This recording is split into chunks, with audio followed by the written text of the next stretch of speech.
I pledge allegiance to the flag of the United States of America and to the republic for which it stands, one nation, under God, indivisible, with liberty and justice for all. Thank you, Vice President Beeler. Welcome, everybody, to tonight's meeting of the Penn-Harris-Madison Board of School Trustees. Good to see you. I want to say welcome to everybody who's gathered here in the boardroom. I know that we have some visitors who are gathered outside the boardroom in our lobby. We want to thank you for being with us. And I also understand we have a number of people who are joining us via our YouTube video feed. So welcome to all of you who have decided to spend your Monday night with us tonight. We appreciate you being here. We'll call this meeting to order. Our first item of business is the adoption of the agenda. Board members, any additions or changes to the proposed agenda for tonight's meeting? Hearing none, does the administration? The administration has no changes. Do I have a motion to adopt the agenda for the Monday, July 19, 2021 regular board meeting as presented? I so move. Second? Second. All those in favor vote aye. Aye. Any opposed vote nay. Motion carries by a vote of 5-0. Next up is approval of the minutes. Board members, any additions or changes to the minutes from the June 21st, 2021 executive session and regular board meeting? Hearing none, does the administration? No changes. Then do I have a motion to approve the minutes from the June 21, 2021 executive session and regular board meeting as presented? So moved. Second. All those in favor vote aye. Aye. Any opposed vote nay. That motion also carries by a vote of 5-0. So we'll move on to the first substantive item on our agenda tonight, which is the superintendent's recognitions and announcements. Dr. Thacker. Thank you, President Riley, Board of Trustees, and welcome everyone. I'm delighted to see you. Thank you for being here tonight. You're obviously a very important part of our triangles. We talk about the students, teachers, and the parents. I want to share with you something that relative to student achievement. Recently reported, and we'll make more in-depth reporting later, but recently the test scores came out for the state of Indiana, and of course across the state, across the nation, there were declines. And if you had a chance to read in the newspaper, it indicated, of course, PHM continued to outperform others. What I would like to say is that even in the period of a pandemic, we continued to have a great triangle with students, teachers, and parents. Our students perform in the top 6% in the state of Indiana. So I'd like to say thank you, students, thank you, parents, thank you, teachers. How about a little round of applause for these folks?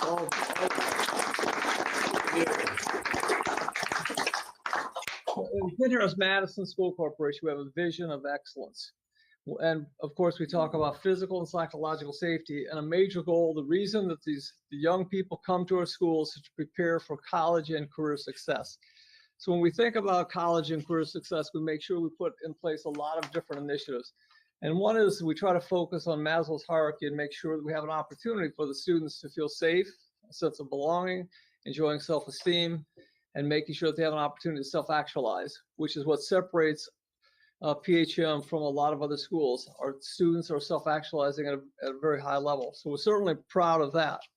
As we continue and we look at parent involvement, which is so important, we want to hear from you. We need to hear from you on anything that would be of a concern. So we know that we've had a number of questions regarding, and this across the country and it's across the school districts in Indiana, and we've had them here. We've had a number of questions regarding different topics. One would be critical race theory. One is social emotional learning. Another is diversity, equity, and inclusion. Okay, we are very interested in, we're going to have parent information sessions. We're going to send something out. We're going to do a survey, try to get information, and we'll have people register so that we can have an excellent opportunity to provide information and get your concerns and feedback on those things. When we have those kinds of meetings, we know that it can be beneficial. We're anticipating being at Penn High School, and we'll give you the details on that. We've set the dates for August 2nd, which is the Monday. That'll be the first one at 1 p.m. Then Tuesday, August 3rd at 8:30 a.m.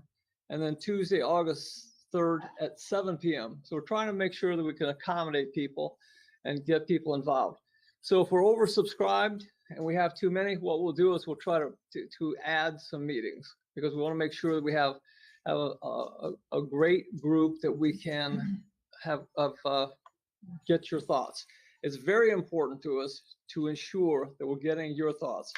So we will provide the information and we'll get back to you, but we want students to self-actualize, we want them to be in that great environment.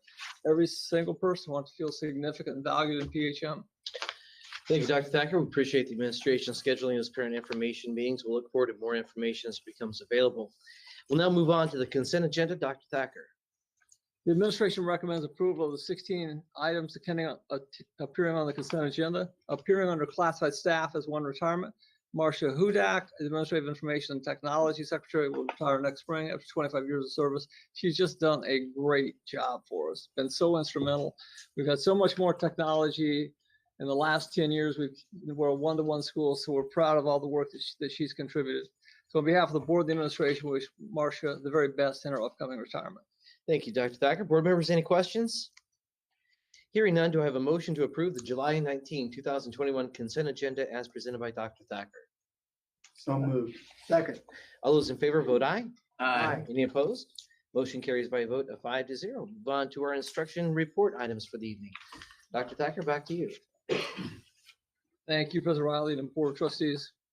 We're so pleased to provide this information to give you an update with the return. We talk about return to in-person instruction, the overview, being safe and healthy learning environment. Things are going very well.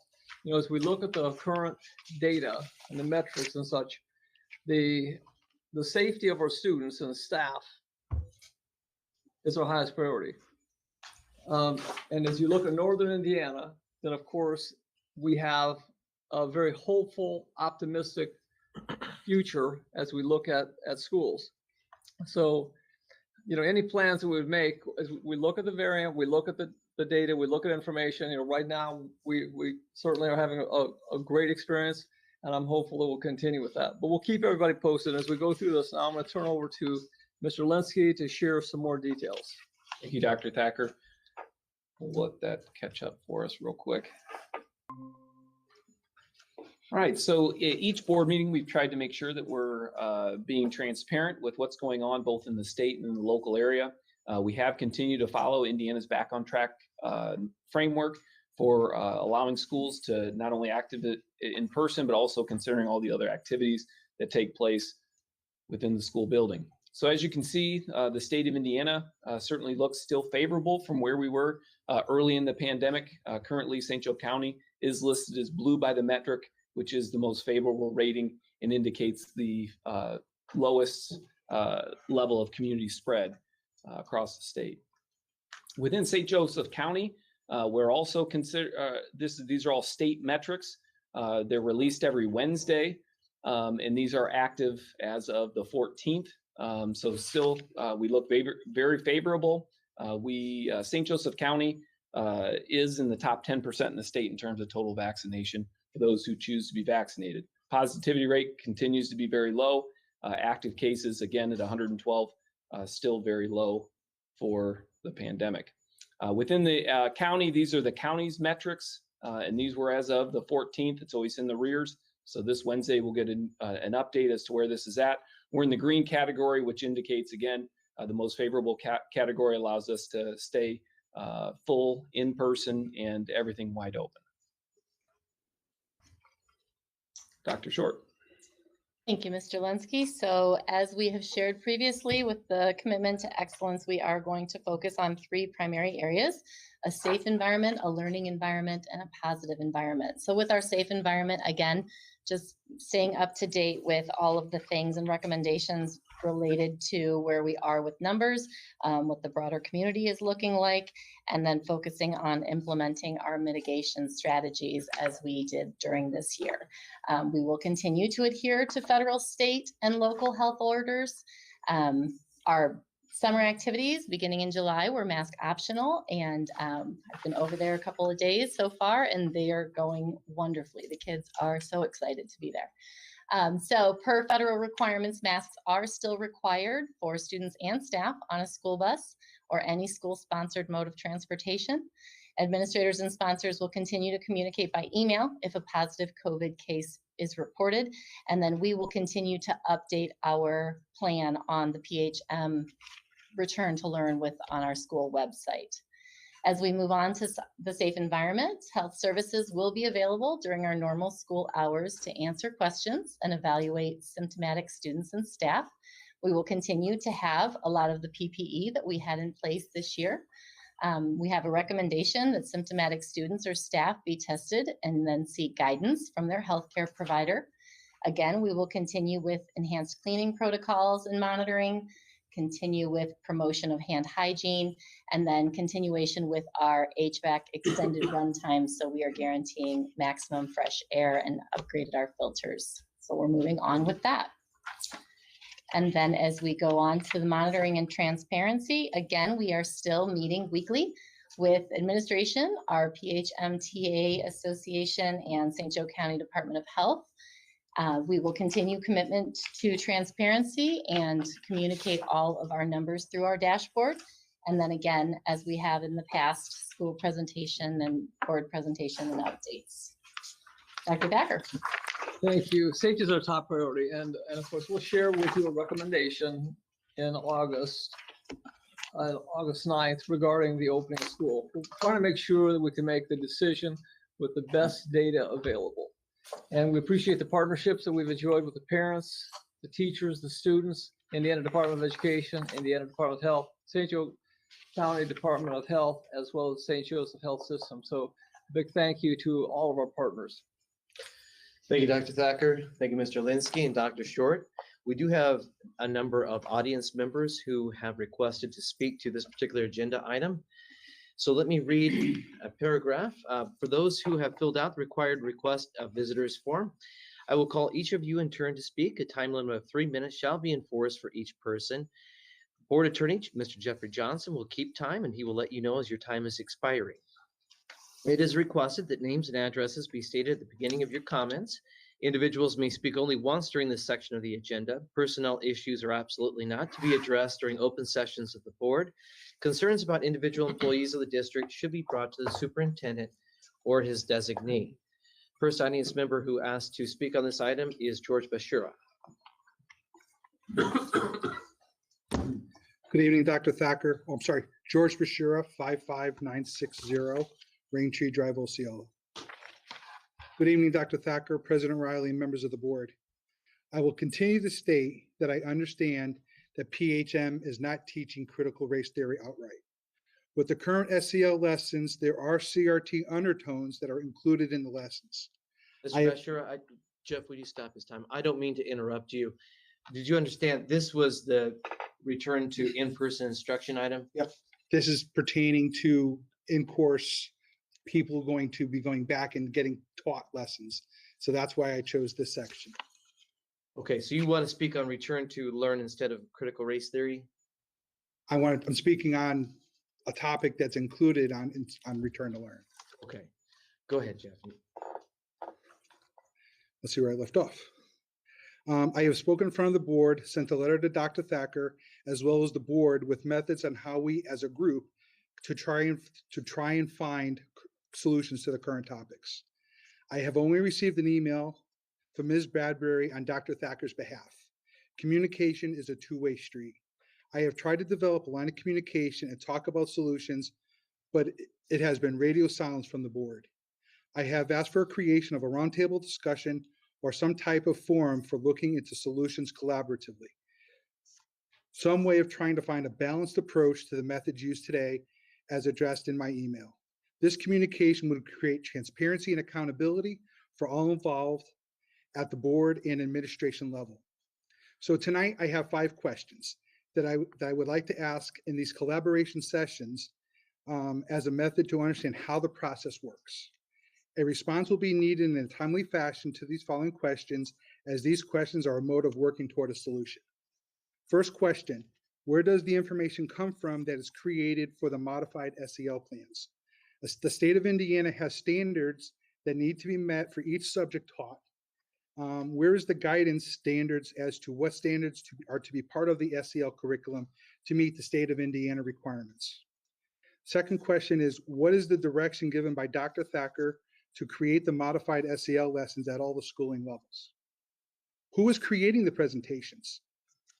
Does the person or persons hold the required credentials to create such curriculum? Are teachers creating the SEL presentations? Who approves the curriculum and content of the SEL lessons for the different levels for the PHM district? In closing, we have gotten to the point in the process where there's an expectation of bringing solutions to the table for myself or the other parents. In order to develop solutions, there needs to be a line of communication in two directions. Other than my discussions with President Riley, in which I have made similar comments, no one has reached out to me to discuss possible methods of working on solutions. I have skin in the game for change. The question is, does the board and the administration have the same level of readiness to talk and find a path forward through this discussion, or does this situation just stay the same? As I have discussed with President Riley, the PHM district can be a shining example of how to navigate these waters. And after all, it goes back to the PHM triangle: student, teacher, parent, and that leads to district success. Thank you.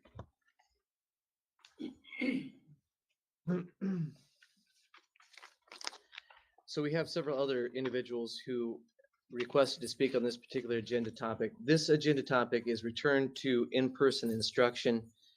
Next up is Mr. Dan Schetzel.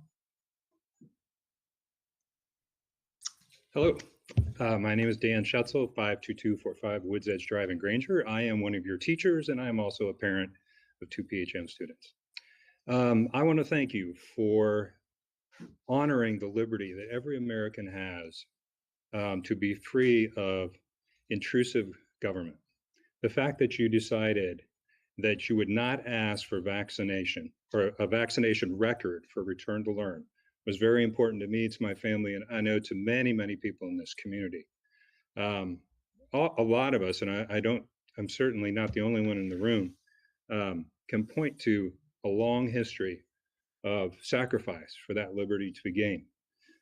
My great-great-grandfather fought in the trenches of France in World War I. My grandfather paratrooped. He was a paratrooper fighting the Japanese in the Second World War. Of the original 13 men in his squad, 5 of them returned to the United States alive.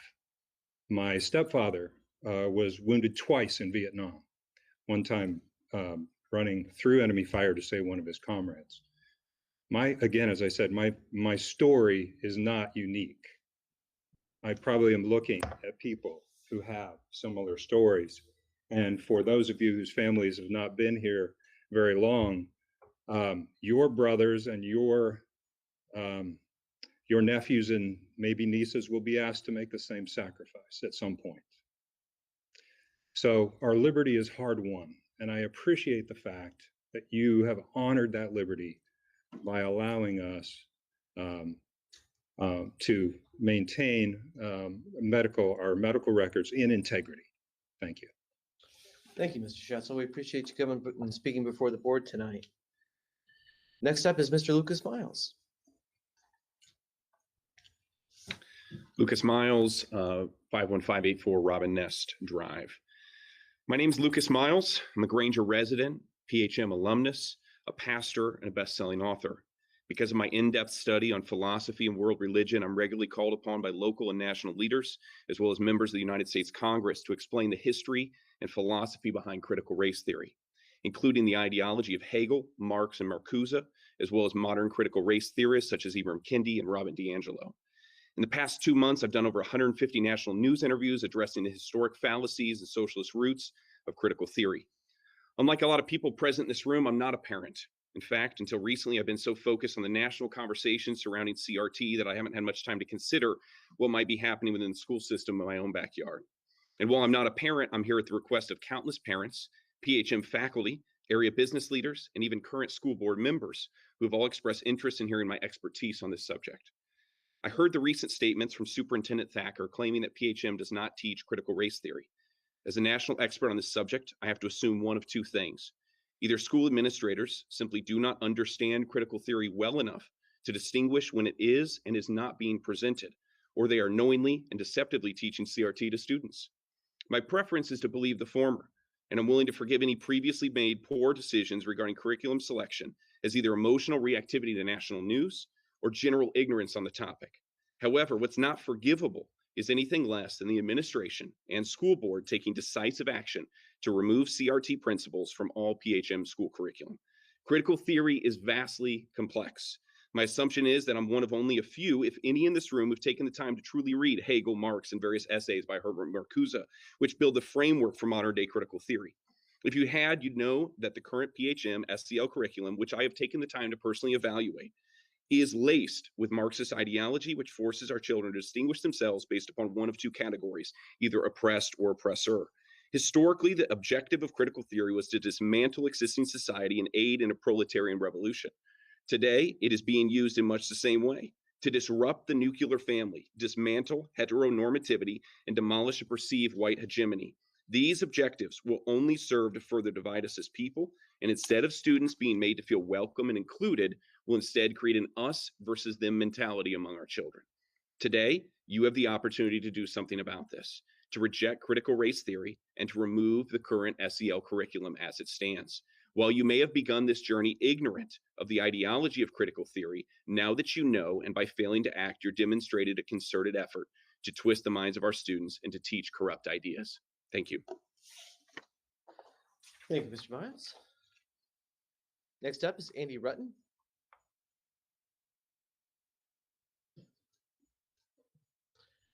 Is Mr. Rutten in the library? Hi, my name is Andy Rutten. I live at 55304 Cedar Trail, and I'm glad to see all your faces today. So we're talking about returning to in-person instruction, and this is important. Education is tough, and last year it got worse, okay, really bad, okay?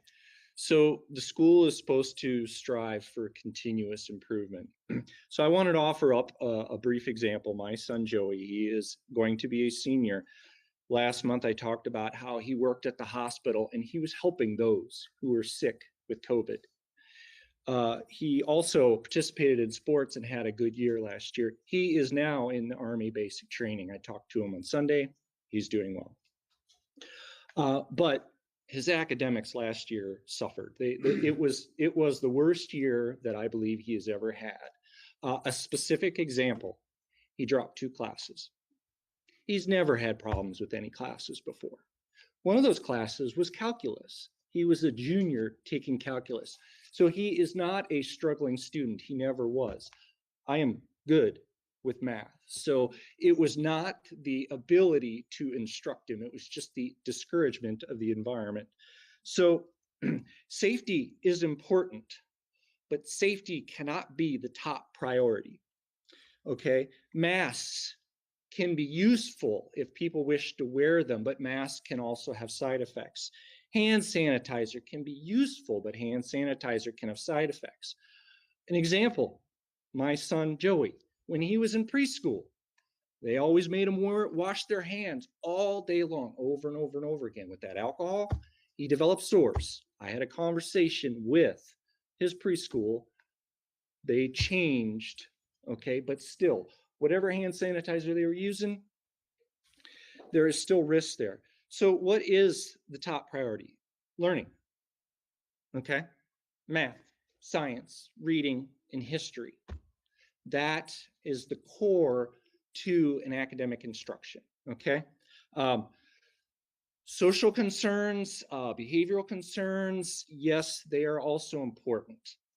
But education is the top priority of this school district, according to the goals of the Board of School Trustees Government Compact, goal number 1.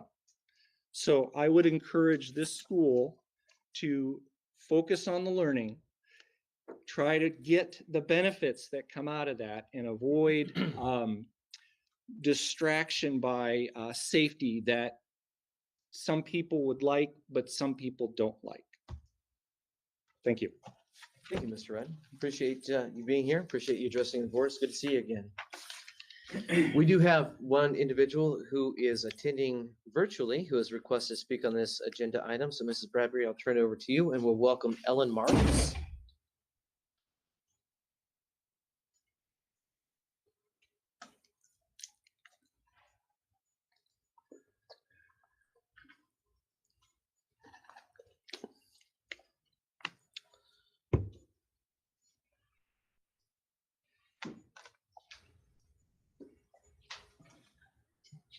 Mrs. Marks, if you're watching the live stream, if you'll log in via the link I emailed to you earlier today.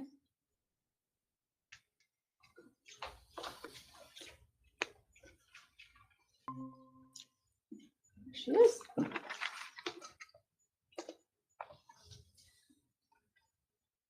You'll want to unmute your microphone. Hi, Mrs. Marks. Yes, I'm here. Can you hear me? We can hear you. Thank you. Members of the board, thank you for the, oh, I'm sorry. My name is Ellen Marks. I live at 2205 Topsfield Road in South Bend. Members of the board, thank you for the opportunity to speak today on this important subject. One of the unifying aspects of discussions about return to learn is that everyone here, parents, teachers, administrators, and board members, wants what is best for our children. What we disagree with is how best to protect them from threats that we all perceive differently based on our backgrounds, our personal experiences, and even our politics.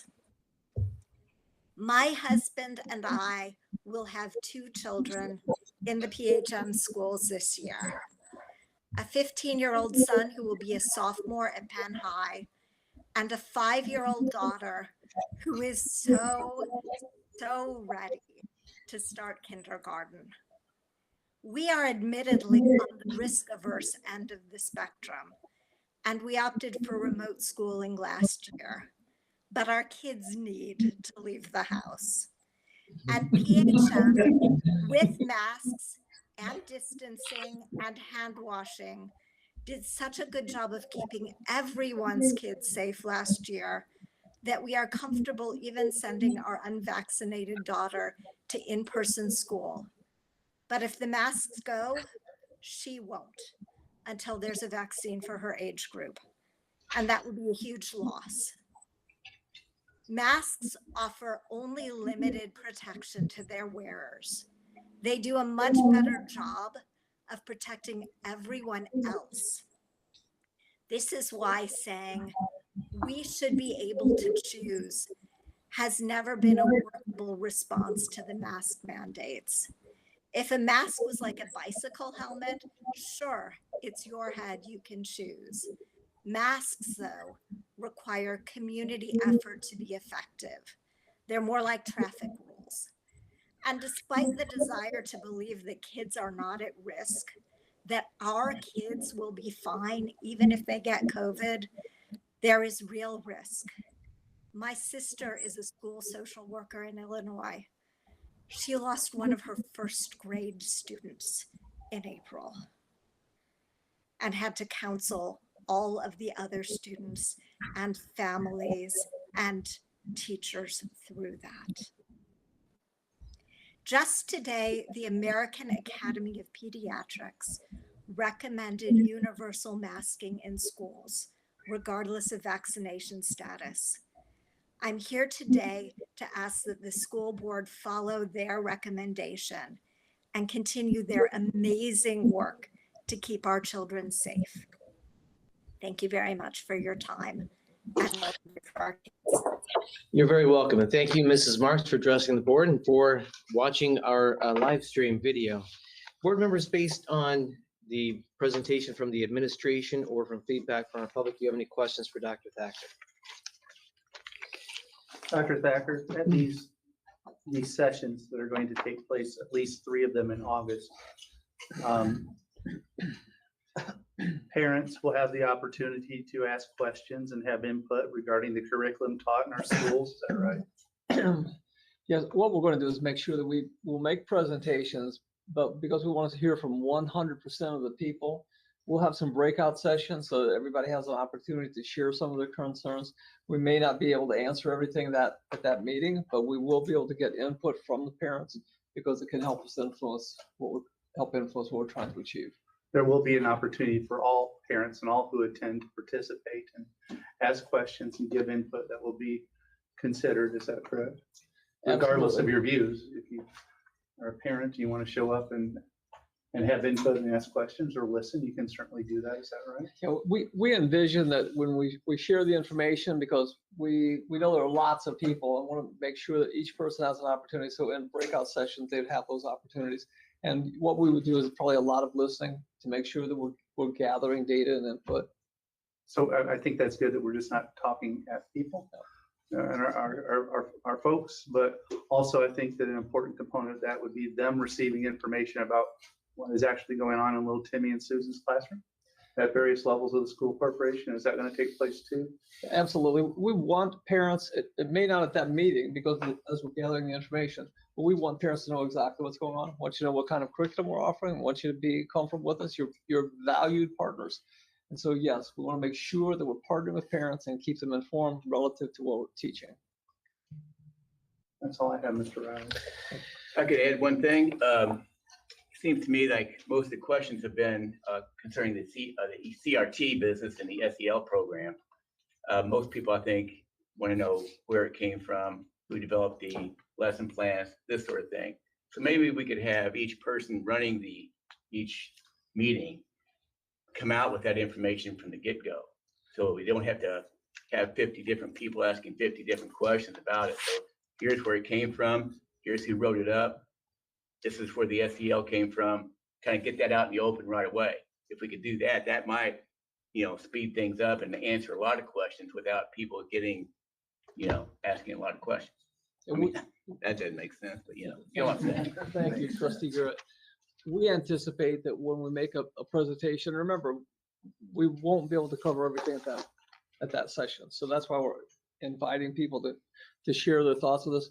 But we will be sharing some of those kinds of things, saying here's how it's developed. Typically, we try to involve our teachers so that it's a relevant, positive experience for our students.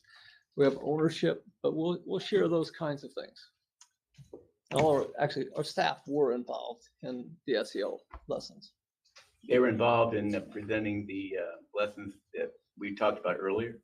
They're involved in developing SEL, the lessons that we'll be sharing.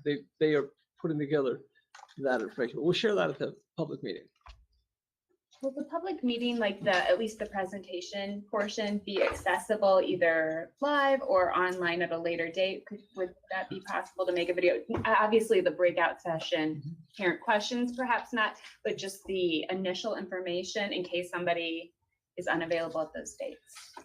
We're trying to think of a really good means of how we can ensure that everybody gets that information, because we want it to be widespread. We have 11,000 students. We'd love to have every parents of all those kids have the information. Any other questions or comment? Well, that agenda topic actually was return to in-person instruction. We got a little off topic there, but let's bring it back and move on to the next topic item, which is business and operational services action item with the capital building improvement projects. Dr. Thacker. Thank you, President Riley and Board of Trustees. Chief Operating Officer, Mr. Aaron Linsky, will present the first business action item for this evening with the awarding of bids for some of our capital improvement projects. Mr. Linsky. Thank you, Dr. Thacker. Good evening, President Riley, members of the board. The administration has solicited quotes and will recommend awarding to the lowest, most responsive on 7 capital improvement projects tonight, as well as 1 change order request. Letters of recommendation and bid tabulations were included in your packet. These quotes have been reviewed and approved by myself, Mr. Joe Winters, our Director of Facilities, and any contracted professional service representative that we have used. The first item is a Grissom furniture improvement. This project is similar to the one the district has completed at Schmucker Middle School 2 years ago and Discovery Middle School last year. The furniture is designed to provide increased flexible learning spaces for students and staff, as well as to promote both small and large group instruction. Therefore, the administration recommends awarding the Library Media Center furniture at Grissom Middle School to Lee Company for a total purchase price of $96,058.04. This will be purchased with budgeted dollars from the 2019 and 2020 lease. Second item is Meadow's Edge Furniture Improvements and Storage Solutions. This project includes adding and replacing various pieces of furniture to improve our overall learning environments, create small group instruction spaces, as well as provide organized storage solutions to maximize space efficiency. Therefore, the administration recommends awarding the Meadows Edge Furniture Improvements to Lee Company for a total purchase price of $47,124.57. This will be purchased from budgeted dollars in the 2020 lease. Item number 3 is district-wide asphalt improvements. As you may recall, we weren't able to do any asphalt improvements last year due to COVID and our partnership with St. Joe County. This project includes paving projects at several PHM schools, and this includes parking lots and drives. The administration, again, is partnered with St. Joseph County to include our projects with the county's larger bids, and this maximizes savings through economy of scale. Therefore, the administration recommends awarding of the district-wide asphalt improvements to St. Joseph County for a total price of $664,402.78. The scope of work will be paid out of the 2019, 2020, and 2021 lease. Change order number 1 for Discovery Middle School improvements. Due to favorable bids, the administration is recommending expanding the scope of work for masonry improvements at Discovery Middle School. We're recommending change order number 1 at Discovery for masonry improvements at $113,337 to Zykowski Construction. The scope of work will be paid out of the 2020 lease. Number 5, district fence and gate improvements. We've identified 5 school buildings where fence and gate improvements need to be made to improve the facilities and promote a safe school practices around our receiving docks as well as dumpster locations. Therefore, the administration is recommending awarding projects to Gibson Lewis LLC for the amount of $103,500. The scope of work will be paid out of the 2020 and 2021 lease. Number 6, Penn High School piano replacement. As part of our commitment to the district's musical replacement plan, we're replacing pianos at Penn High School. The administration recommends purchasing the pianos from Shirk's Piano for a total price of $61,442. The scope of work will be paid out of the 2021 lease. Number 7, I know it might only be July, but our facilities team is already getting ready for winter weather. This year, we're replacing 1 tractor for snow plowing and salting, and adding 1 piece of equipment to improve our ability to service our walkways. Therefore, the administration recommends awarding the equipment purchase to Riggs Outdoor Power for a total of $46,533. The scope of work will be paid out of the 2019 and 2020 lease. And last but not least, vehicle replacement plan and purchase. Each year, the district updates a bus replacement plan based on the state's recommended replacement schedule to maximize the lifetime usability of our buses, also considering the cost efficiency of the operation and maintenance. I have collaborated with our transportation facilities administrators as well as our garage mechanics to create a similar schedule for non-bus replacement.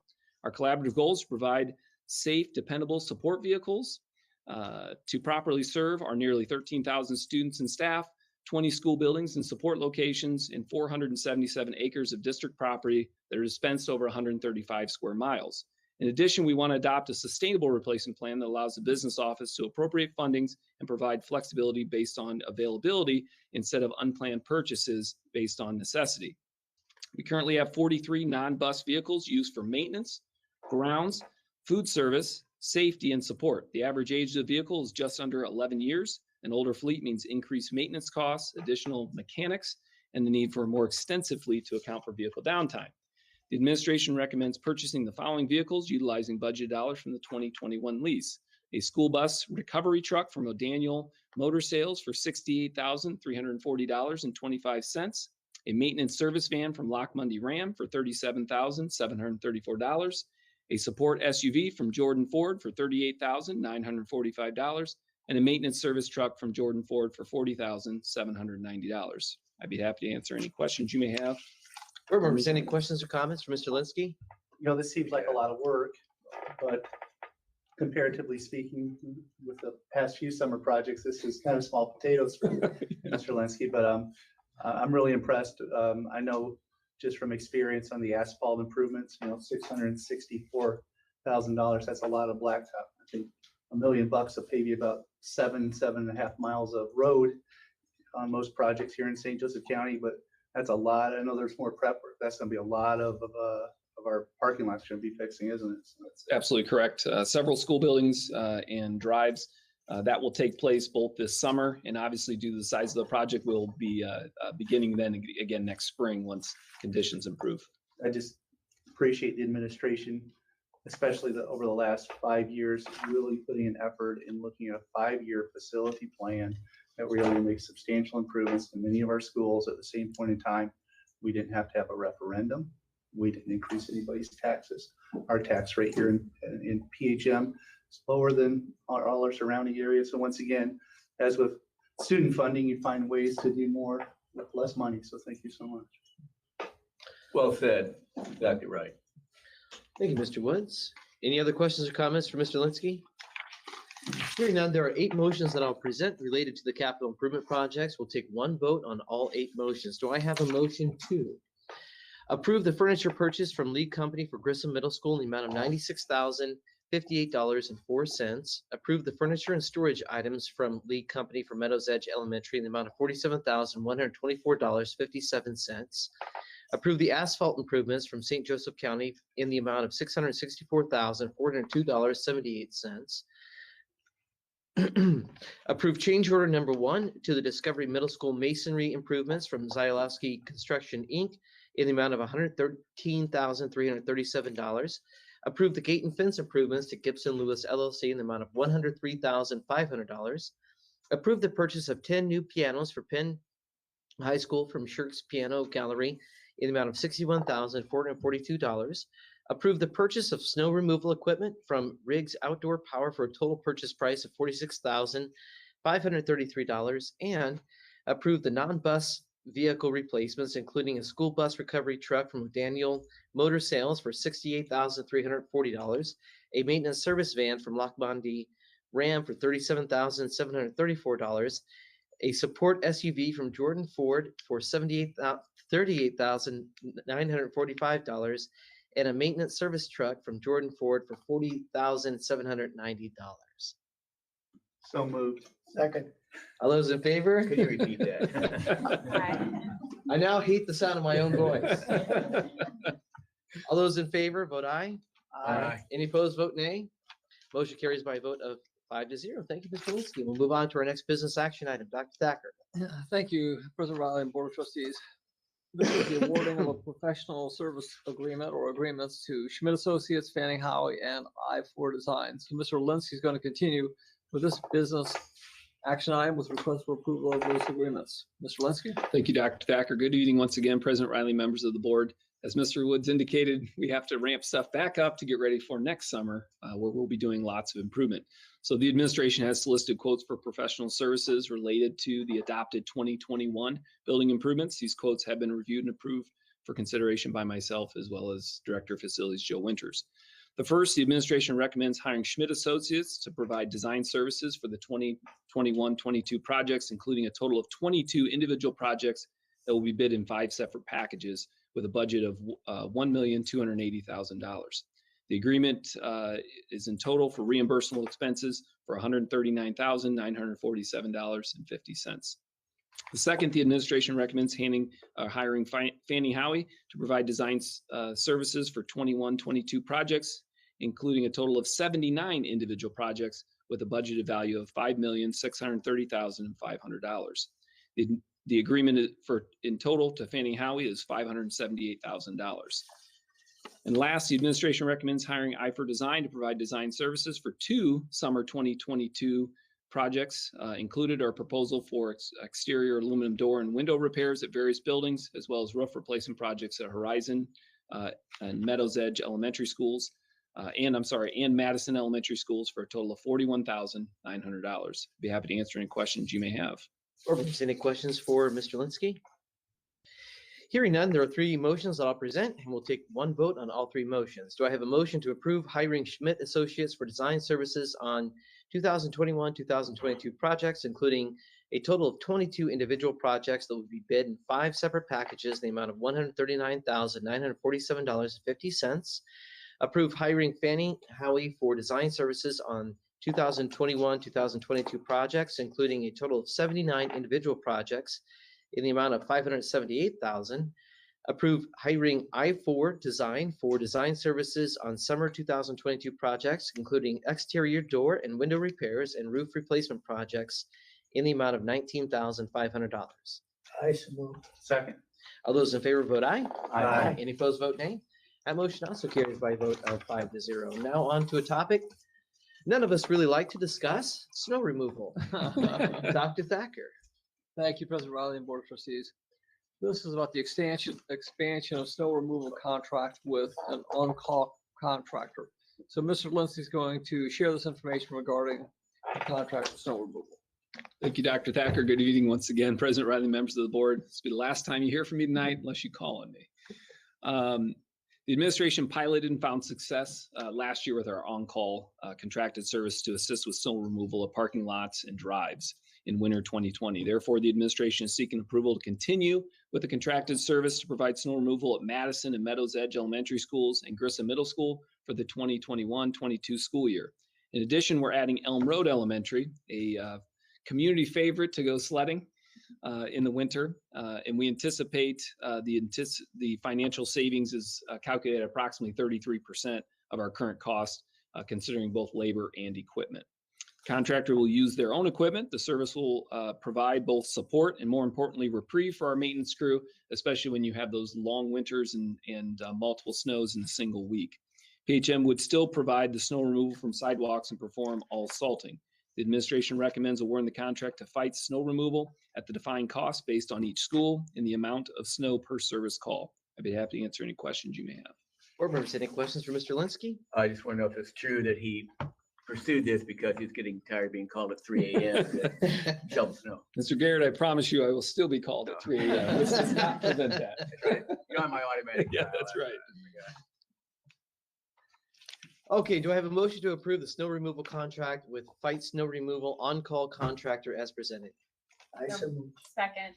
All those in favor vote aye. Aye. Any opposed, vote nay. Motion carries by a vote of 5-0. Move on to business operational services, which is board reports and requests.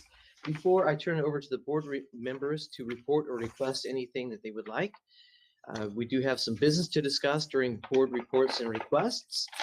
The board has several annual appointments that need to be voted on. The first is the appointment of the ex-officio member to the Penn-Harris-Madison Education Foundation. The PHM Education Foundation is comprised of a 28-member board of directors that includes representatives from business, education, and the community at large. Included in that membership is a member of the Penn-Harris-Madison Board of School Trustees who serves as an ex-officio member. The appointment is either continued or a new member is appointed on an annual basis. Last year, Mr. Gary Fox began serving as the board representative until his term on the school board ended. At that time, Mr. Jamie Woods was appointed to complete the term with the Education Foundation in January 2021. Mr. Woods has expressed his interest in continuing to serve in this capacity and has done a darn fine job. Thank you very darn much. Do I have a motion to approve the continued appointment of Mr. Jamie Woods as the ex-officio member of the Penn-Harris-Madison Education Foundation for the 2021-2022 school year? So moved. Second. All those in favor vote aye. Aye. Any opposed, vote nay. That motion carries by a vote of 5-0. Congratulations, Mr. Woods. Thank you so much for your continued service as our member to the Education Foundation. It's a very outstanding group of community leaders that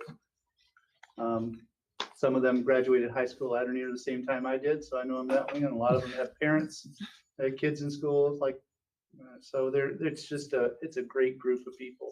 They're invested in our school corporation, and they provide funding to teachers, and so they can do value adds for our corporation. They've just put on great community events and with the Silver Mile and others, and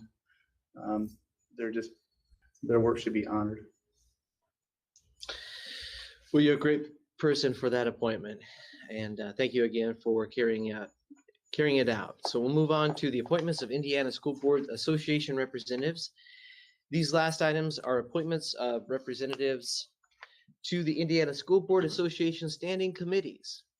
Last year's representatives were Mrs. Angie Gates and myself.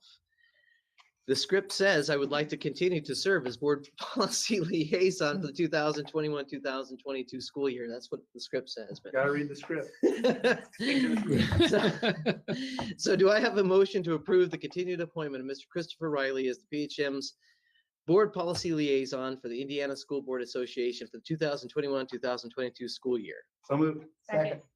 All those in favor vote aye. Aye. Any opposed, vote nay. Thank you all so much for allowing me to continue to serve in that capacity. Next up is Mrs. Angie Gates has expressed her interest in continuing to serve as PHM's legislative liaison and delegate for the Indiana School Board Association. Do I have a motion to approve the continued appointment of Mrs. Angie Gates as PHM's Legislative Liaison and Delegate for the Indiana School Board Associations for the 2021-2022 school year? I so moved. Is that the one you have to get up at 7 o'clock in the morning and go to? It is. I second that for next week. All those in favor vote aye. Aye. Any opposed vote nay. That motion also carries by a vote of 5-0.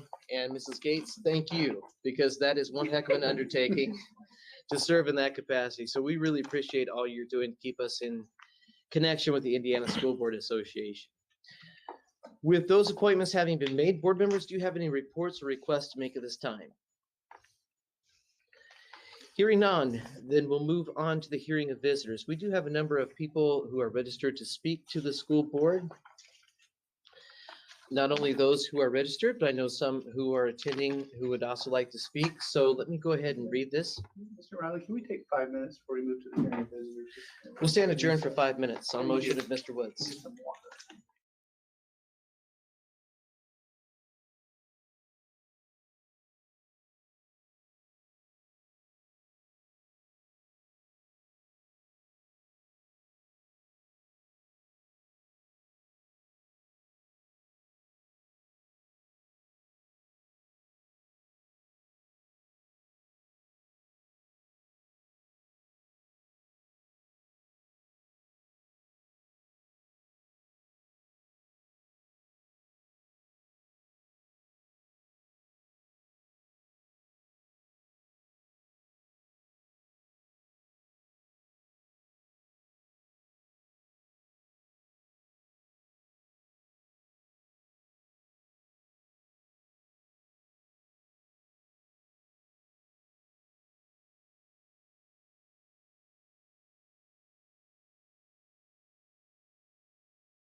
Riley? We are. This is an initial matter.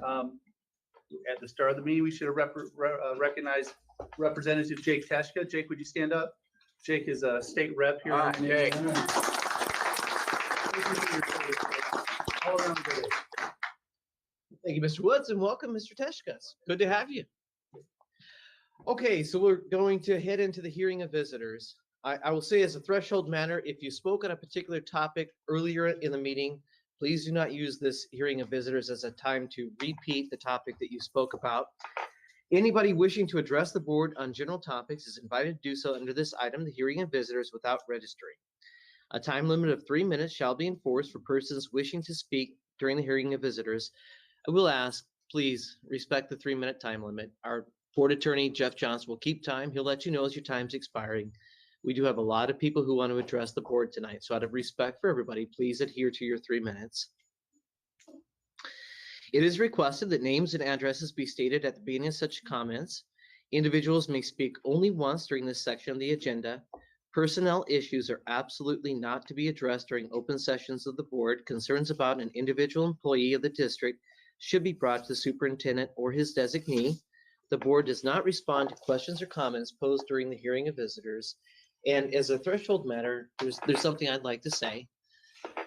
I understand that we're probably going to be talking about issues that are deeply held emotional issues. And I want to take this time now, let's just get us all centered.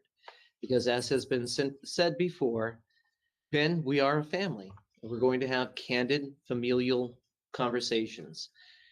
I can't ever guarantee you how the board is going to act, but I can guarantee you something that the board does expect. The board expects that everybody who comes before the board to speak is treated with dignity and respect.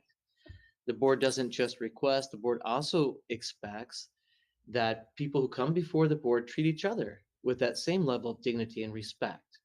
So we will not tolerate any booing, hissing, jeering, ridiculing, laughing at anybody who comes to speak before the board. So with those ground rules in mind, the first person who has asked to speak before the board under the hearing of visitors is Anastasia Glassbaum. My name's Anastasia. I live at 214 Division Street in Elkhart. Hello, Dr. Thacker, President Riley, and members of the board. Thank you for giving me an opportunity to speak again. I introduced myself last month, but one thing I failed to mention is that I'm also a Penn grad. I feel very fortunate to be a product of the PHM school system, which was back then and continues to be rooted in excellence. I think we can find some common ground here. First, most of us will agree that the job of an educational institution is to teach our children how to think, how to learn, and how to critically think. However, the job of an educational institution is not to tell children what to think. It's not to tell children who they are, and it is certainly not to limit children based on demographics that they have no power to change. A letter was recently presented to parents and stated in big, bold, underlined letters, PHM is not teaching CRT, but the fact of the matter is you are through social emotional learning. And while the exact words critical race theory are never mentioned, the undertones and tenets rooted in critical race theory are found in this curriculum through words such as microaggression, systemic racism, lived experience, white privilege, implicit bias, disinformation, and restorative practices. Social emotional learning is also rooted in helping with traumas. And as such, this should not be a blanket program required of all students. It should be an opt-in program for students that might benefit from receiving these lessons, but only after parental consent, rather than an opt-out program. According to the Indiana DOE, SEL is comprised of core competencies such as collaboration, critical thinking, insight, connection, and regulation. All of these concepts can and should be intertwined in the subject students are already being taught. If children are not being taught to collaborate in their classrooms, if they're not being taught to critically think or how to connect with their peers or regulate their own behavior in the absence of SEL in school, then I would like to know why. It was very confusing to me as a parent to understand why we needed an entire separate program to teach these skills. After further research, it became clear to me that the reason why SEL exists and has been marketed as essential is a way to implement social justice, social change, and to teach our children that it is their responsibility to right all the wrongs in this country and in our history. And I am sorry, but that is an incredibly unfair burden to place on them. I would like to ask the board some questions. These are rhetoric. You can ponder them on your own. Is it the position of the board that if schools don't teach anti-racism, white children will grow up to be racist, even without realizing it? That parents lack the knowledge to know what their own children need psychologically, socially, and emotionally? I'm just going to leave you with one final thought. We all must understand that equality of opportunity is how we get to freedom, but equality of outcome equals repression. Thank you. Thank you, Ms. Glassbaum. We appreciate it. Next up is Rebecca Loudis, who has requested to speak virtually.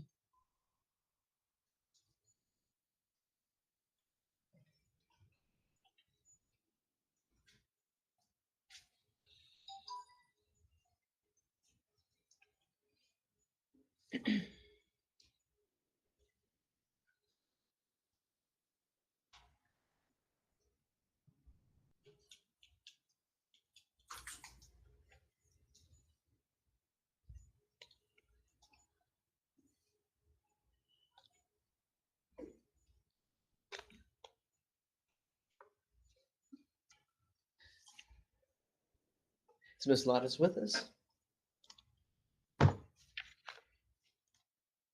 I'm not seeing her try to log in. Maybe come back to her, Mr. I'll pull her aside and we'll come back to her in a few minutes.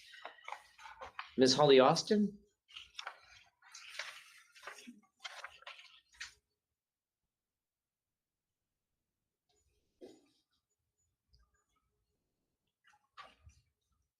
She has signed up virtually.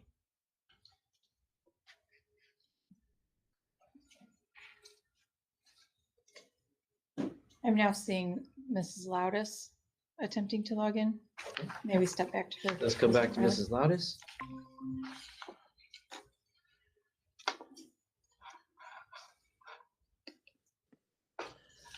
Hi, Mrs. Loudis. Can you hear us okay? Hi, can you hear me? We can hear you just fine. Can you hear us? All right, great. Thank you. The floor is yours. Okay. Thank you.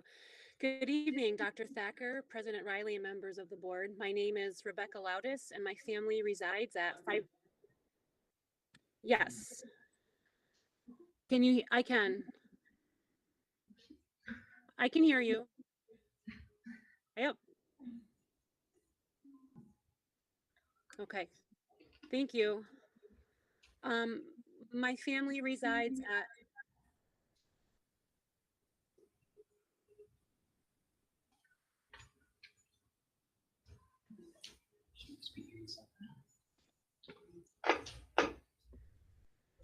Mrs. Loudis, can you hear us okay? I can hear you. I'm sorry. I think there might be a lag. Don't watch the video stream. You'll want to just speak to us. Mrs. Loudis, the Okay. advice is don't watch the video stream, just speak Okay. to us. All right. Is this okay? Yep, we can hear you great. I apologize. I'm sorry about that. So we live in Granger at 52463 Whittington Court, and my family moved here from Chicago, where I was a special education teacher, and my husband, John, was a PhD candidate at the University of Chicago. John's position as a professor at the Mendoza's College of Business here at Notre Dame brought us to the PHM Corporation, and our son, Johnny, will be at Prairie Vista this fall. As a parent and educator, I'm extremely concerned with the amount of inaccurate information being shared amongst this community surrounding alleged CRT being taught. Last month's board meeting highlighted examples of exactly why we must do better educating our community around issues of racism and educational justice, including a Penn alumni being mocked when speaking of their personal experiences regarding racism within our schools. Of course, none of us would be proud of this or even want to admit that systemic racism exists.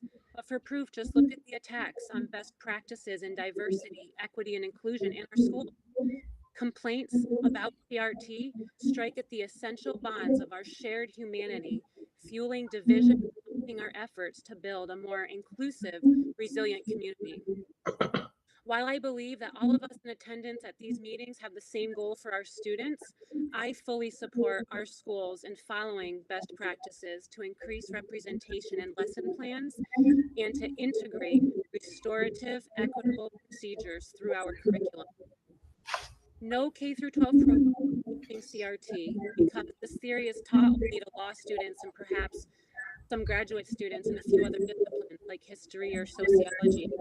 But all K through 12 programs should be supported in teaching areas that can be found in CRT, but aren't specific to it. This includes equity and inclusion, both of which are core democratic values and the source of the United States' strength. K through 12 programs should also be teaching the truth about damage done by racism, both in the past and present. Failing to do so harms students of color and ill prepares white students for an increasingly diverse and rich world. Now, these ideas can be found in CRT, but they aren't unique to it. They're the basis of fundamental human decency. Attacking these ideas through an assault on CRT ultimately erodes the bedrock of our common identity. We can't afford any of our schools to become one of the places where simple human decency is banned due to the unfounded fear of CRT. Too much is at stake. Let's be open to learning and unlearning. Let's support anti-biased education and history, and let's support our schools and students, because for too long, the burden of working for racial justice has been laid on the very people bearing the weight of that injustice, and not the powerful people who maintain it. So I say to you, personally, I refuse, and I hope more people will join me and others working towards this goal. Thank you. Thank you very much, Mrs. Lados. We really appreciate your comments before the board. Thank you. Do we have Ms. Austin? Yes, we do.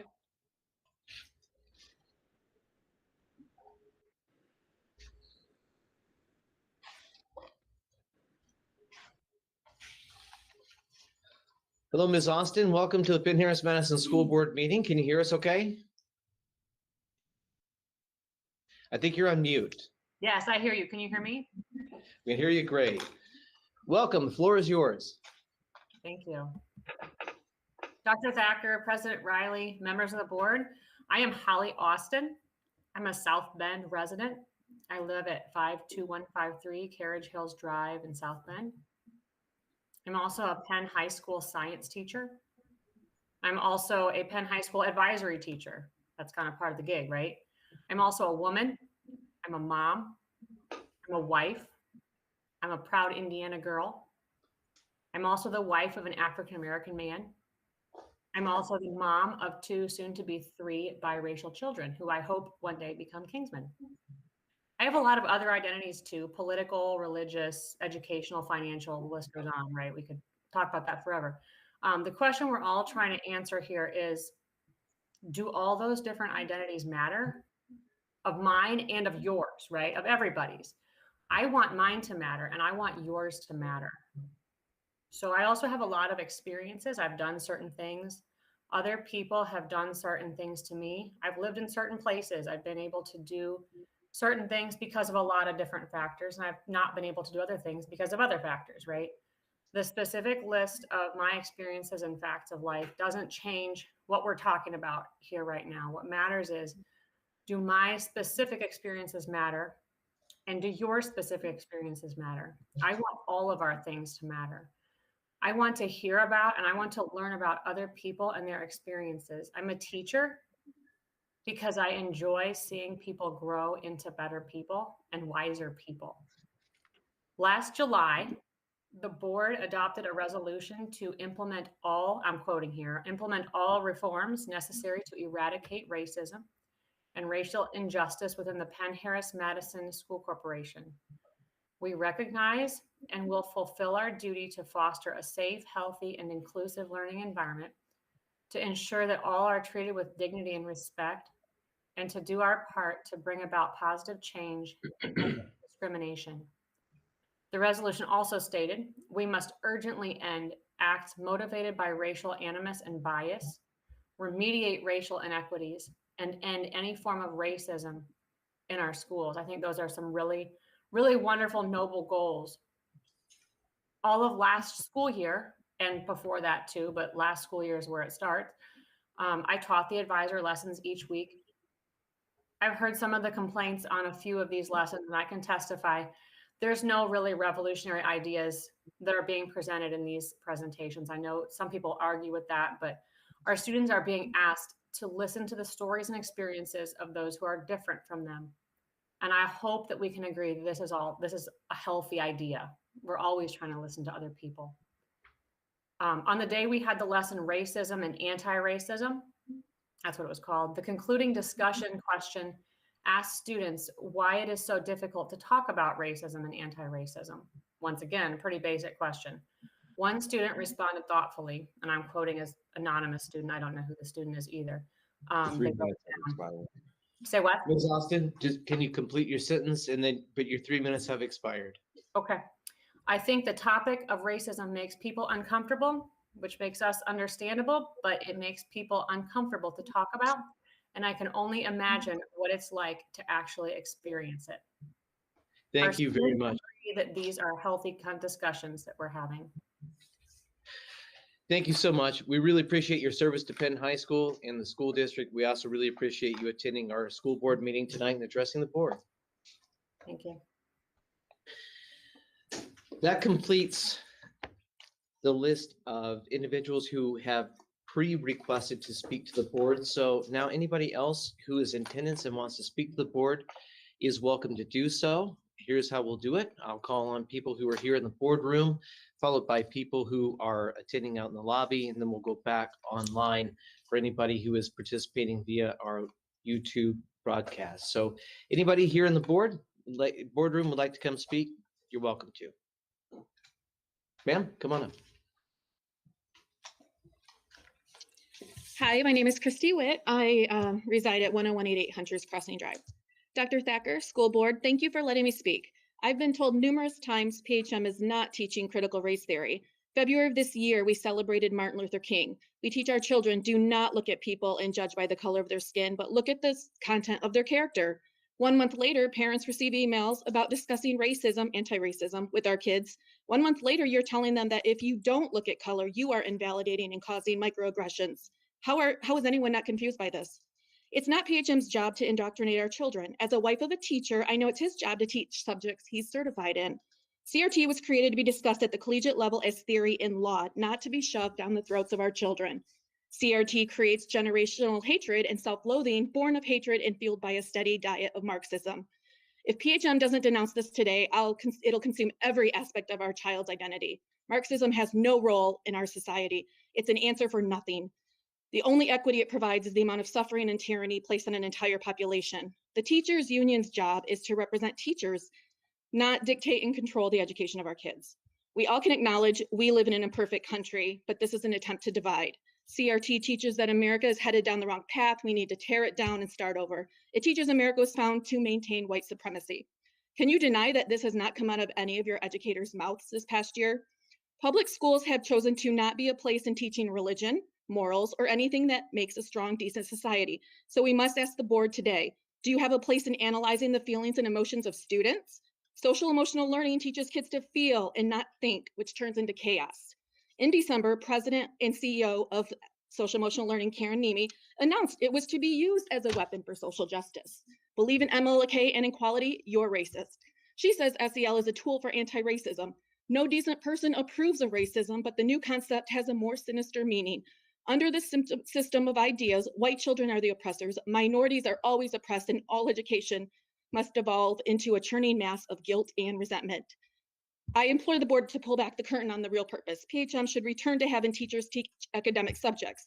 Parents will teach their kids to be their best and behave with integrity. We don't have a systemic racism or white supremacy issue. We have a state-controlled, bought and paid for lying fake media issue. My family and friends are faced with diversity and different abilities, but at the end of the day, we choose to not put labels on everything and treat each other like humans, like Americans. Take off the mask, not only on our children, but be very transparent on what we're gonna do in the fall, because I will fight every day for children to be children and not worry about such divisiveness. Thank you. Good. Appreciate your comments before the board. Who's next? Please. Hi, everyone. My name is Sonia Zakaria, and I live at 51280 Eaglewood Drive. I wanted to talk about just one thing tonight, which were concerns regarding the diversity, equity, and inclusion SEL lessons. As some of you may know, last summer, alumni of Penn wrote an open letter to the district demanding change and recognition of injustices occurring at Penn.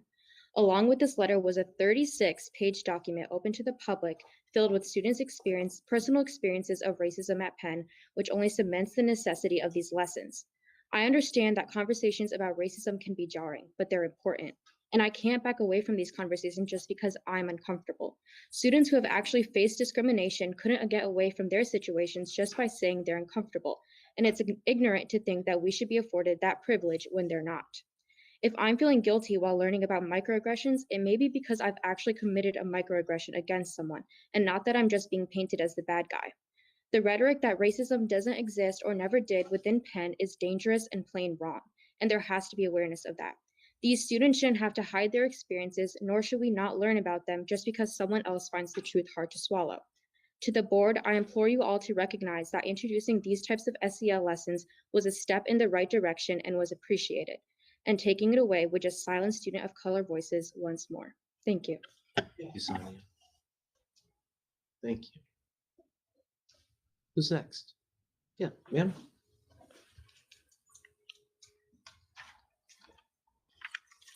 Hello, Dr. Thacker, members of the board. My name is Jenna Gensick, 51865 Pennyroyal Lane, Granger, Indiana. I'm the mother of 4 children in the PHM school district. One of my children is multiply disabled and experiences microaggressions and the impact of implicit bias on a daily basis.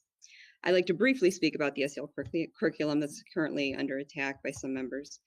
I believe educating students about implicit bias and microaggressions is not only important for racial equity and inclusion, like a lot of you guys are talking about, but also to raise awareness and understanding about ableism and the needs and rights of the marginalized disabled community.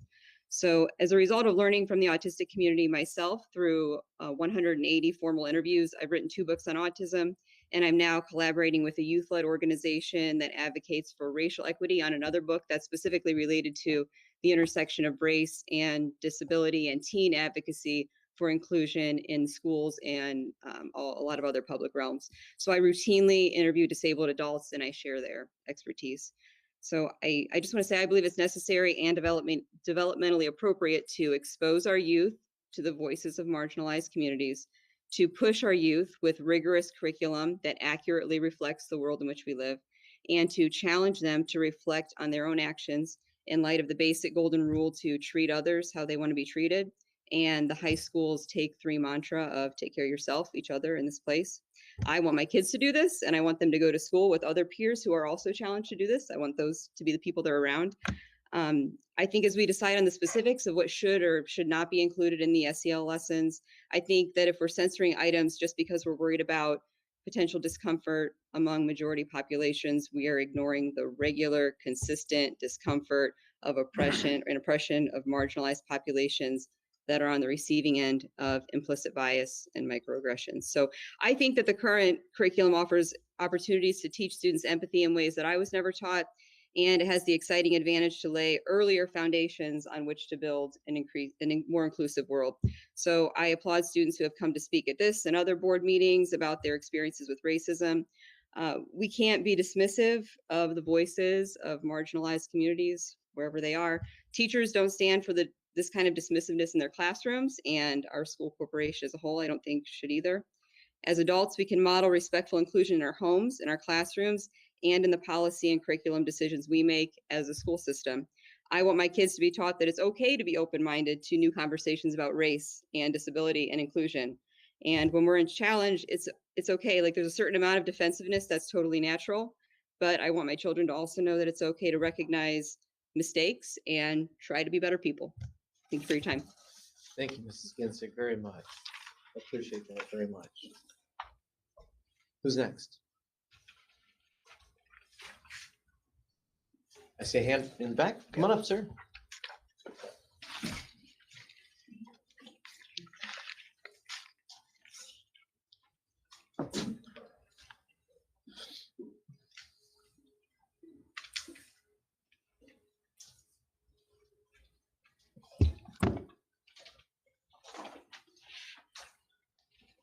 Good evening, everyone. My name is Royce. I'm a former senior as I graduated from Penn High School last semester.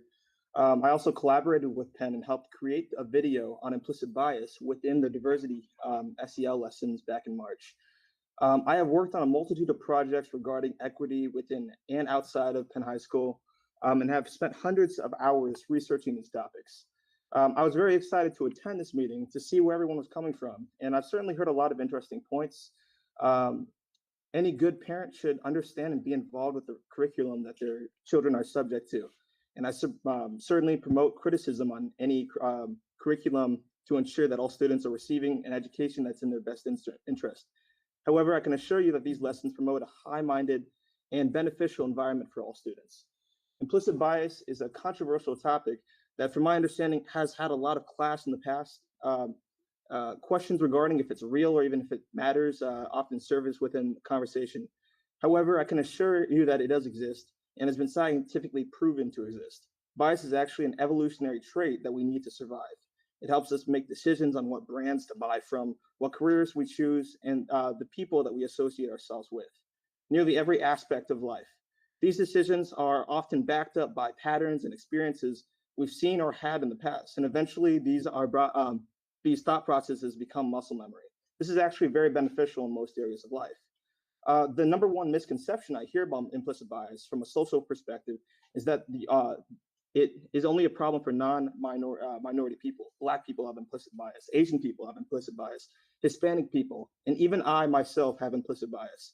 The third speaker today explained the harm of the the us versus them ideology, which I can agree with. However, implicit bias embraces the ideology that we can all improve by analyzing our own thought processes, which is the exact opposite. The SEL lesson on anti-racism may seem very intimidating and threatening. However, I challenge everyone in the room to analyze the topics within it. Here are the sections taken directly from the specific lesson. What is racism? Sharing stories, preventing racism, discussion, sharing stories. Once again, microaggressions were not included in the implicit bias section. It was included in a different section. But this lesson, the preventative section also employed implicit bias. But this lesson is definitively not critical race theory. And instead, as it is titled anti-racism, which I am mortally terrified if anybody in this room is against. I feel threatened by it. If students feel threatened by it, then they should be able to voice their opinions rather than their parents. Explaining to our children that racism is something that we all should constantly promote against. I certainly have experienced it at school, ranging from Black jokes to slurs. Ensuring that our youth, the future of our country, continues its journey away from racism still proves to be entirely necessary and in best interest for everyone. I yield my time to the chair. Thank you. Thank you, Royce, very much. We appreciate it.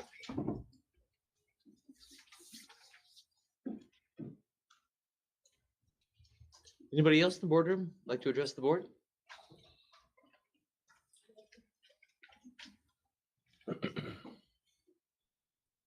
Hello, Jessica Ruppert, 55023 Ivel Avenue. We meet again, folks. I appreciate the fact that masks have gone optional. I am scared to death of cold and flu season. It's national level, it's local level. They're bringing it back. At some point, they're going to take the ball out of your hands. We're not going to have a say-so anymore. Yet again, my daughter will be out of my hands. I can't make decisions for my own kid. So I am imploring you to stand up with us. I will pull my child from the school. I know there are parents here pull their child, not just from this school, from this district. She will not be remote. She will not be a tax dollar for you anymore. I guarantee it. You put a mask back on my kid, make her breathe toxic air all day again when she is at 0% risk for a disease. I have numbers here for all of you when it comes down to the vaccines, which I know you are not recommending. You're letting us make that decision. I appreciate that as well. But we have got children, adults, you name it. And as far as I'm aware, the VAERS numbers are at least 3 months behind. We've had 411,000, almost 412,000 adverse events as of the end of June, almost 7,000 deaths. I heard today, but I don't have proof. We're up to 10,000 deaths from the vaccine to prevent you from dying from something you have a 99.98% chance to survive. 12 to 17-year-olds, there's been 13 deaths, 700 serious reactions. and 12,000, almost 13,000 adverse events. So this thing is killing us by preventing us from getting it. It doesn't make any sense. So COVID needs to stop being a thing amongst the people who have no risk of getting it, of dying from it, of anything. If you're going to come out in the community, there's inherent risk. You get in a car accident, struck by lightning, go swimming and get eaten by a shark, but people do it anyway. I'm going to send my kid to school without expecting anybody here to take that risk on themselves. That's my risk. That's my job to calculate that. We have suicides coming through the roof. The numbers aren't out yet. They won't give them to us, so I can't prove my case on that one. But you're going to sit here and tell me that these kids aren't dying of something that's not a virus. They are, and they're killing themselves because we're telling them to do it. On that, CRT. They're killing themselves because they're bad people, because they're told they're bad people because they're a different color. We need to stop this nonsense. That is the parent's job. I am not saying racism doesn't exist, but systemically, no, not in this country. We put the laws against it. You cannot do it. People do it individually. You cannot look in my heart and tell me if I'm a racist.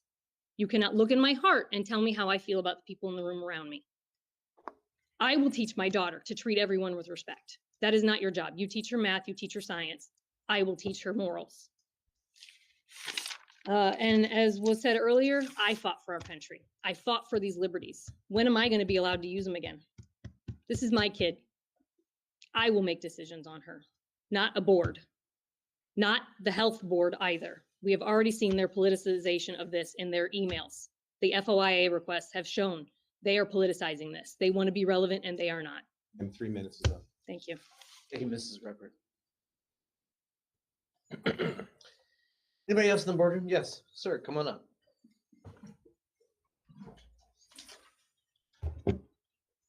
Hello, everyone. My name is Jason Kwok, and I reside at 805 Hartfield Court.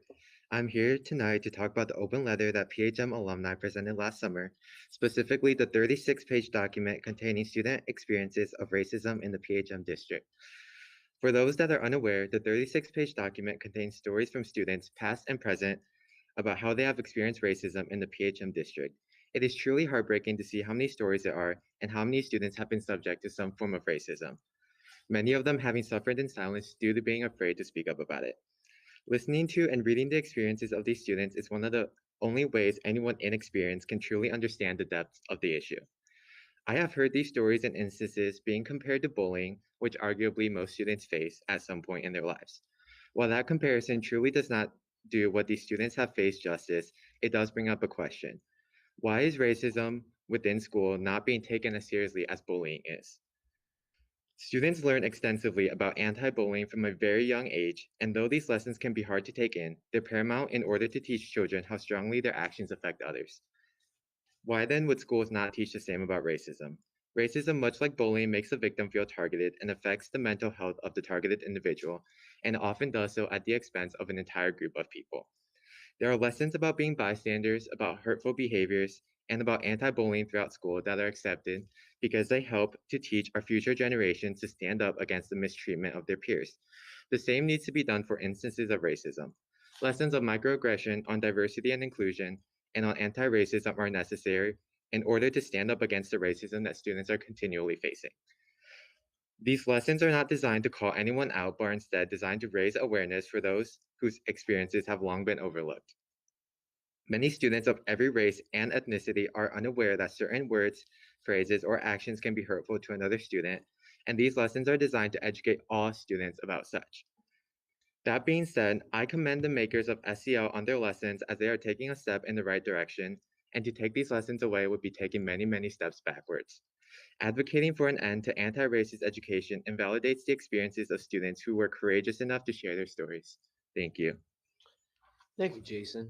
Appreciate you being here and addressing the board. It's good to see you again. Who's next? No, go ahead. Ashley Leader, 55200 Jeffrey Drive. Dr. Thacker, President Riley, and the board, I wasn't going to speak tonight. You probably know all where I stand. I think one thing we can all agree on here is that Penn failed you. You failed to address the issues at hand case by case over many, many years. And it led to this, where we all are here now. with unresolved issues from both sides. I'm mainly concerned about the parent groups. Thank you for the parent groups. I think they're happening a little bit too soon, closer to school. My main concern, because it seems like you're still not aware of what CRT is and how it wove its way into the SEL curriculum.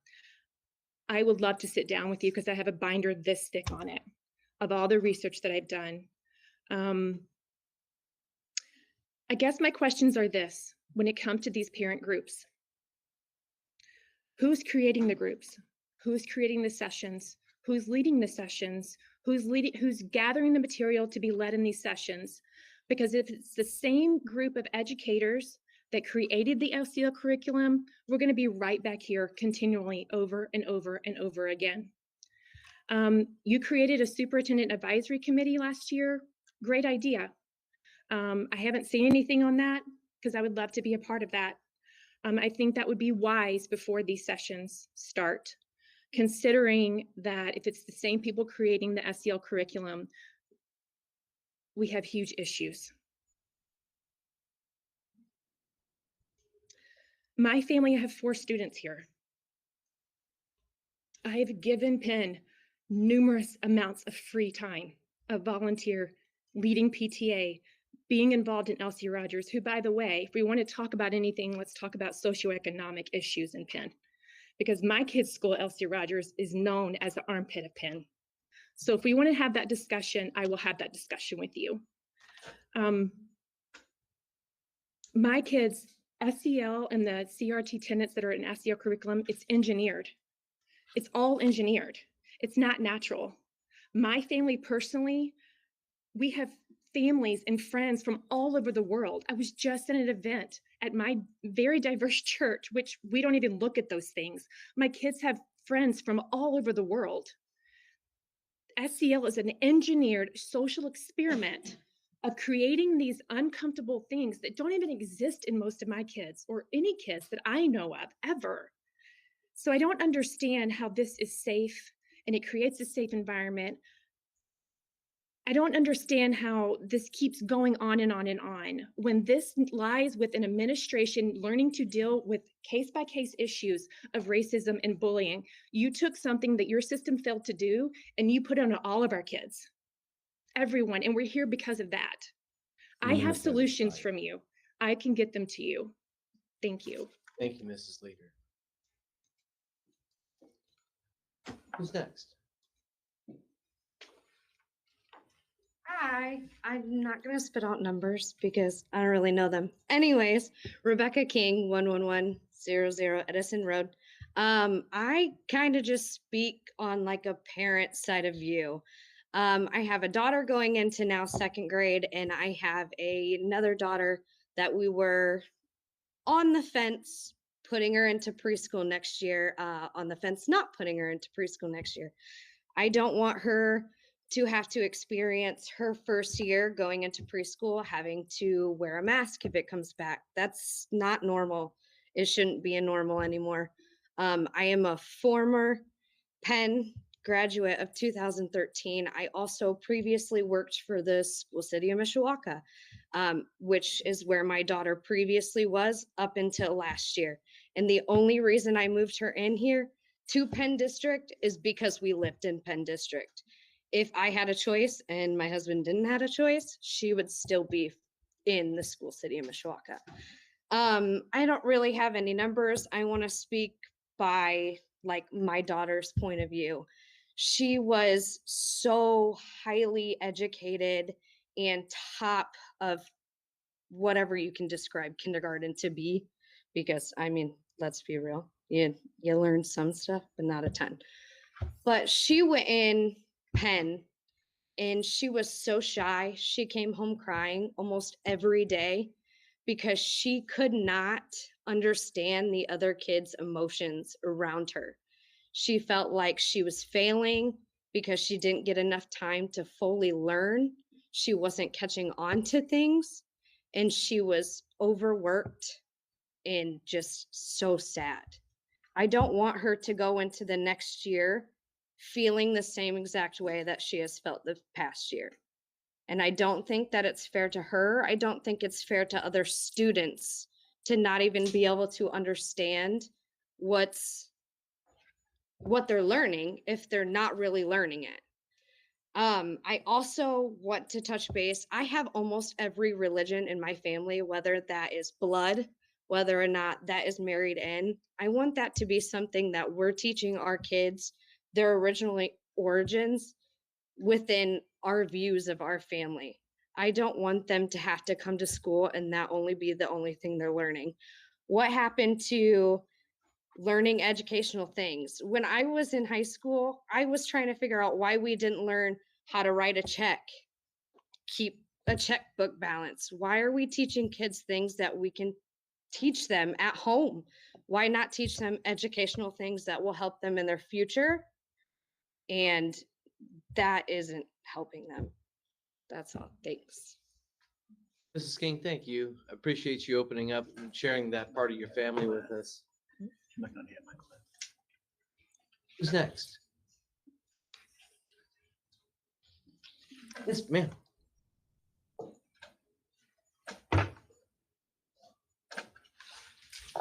I didn't prepare anything ahead of time. I appreciate you allowing me to address you, Dr. Thacker and Mr. Riley. I live at 53242 Crestview Drive. I have 3 students here at Penn High School currently, and I have 2 that have graduated from Penn. Ma'am, tell us your name. My name is Lois Horvath. I believe the purpose of an education is to eradicate ignorance. But we're all human. We all still have little pockets of ignorance within us. I don't know what it's like to be a person of color in this country. So I realize, even in talking with a woman I go to church with, that I have said things that are insensitive to her without meaning to be insensitive. But when I was a child growing up, we were taught about racism in school. And our definition of racism was judging and hating somebody and doing hateful things to them based on the color of their skin. And I would never knowingly do that. And I would never want my children to do that. I do everything I can to teach my children to be respectful to other people, that every human being has inherent worth and value. I have siblings who are disabled severely and in group homes. And I'm always telling my children about the wonderful value of them, both to me as a person, because they taught me how to be compassionate. But I think to the rest of the world, they're a gift as well. And I don't want to take time explaining that point of view right now, but it is my job as a parent to teach respect and responsibility to my children. And I think the school should help support that. The school should create an environment where every child is safe and respected. They should do their best to eradicate bullying. But we want equality for every person. And the word equity is a little confusing. I'm not sure what people mean when they say equity. I know it's a different meaning than equality.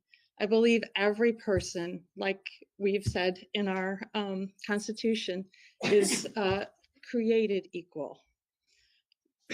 But what I have a question about, and I hear other parents saying about CRT, is that it's a Marxist ideal, which is a political viewpoint.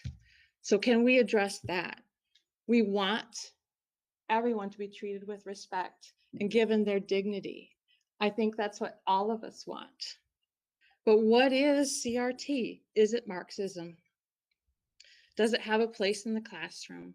If it's a political ideal, shouldn't it be something we take to the ballot box and vote on, as opposed to being taught from kindergarten, first grade, second grade on up?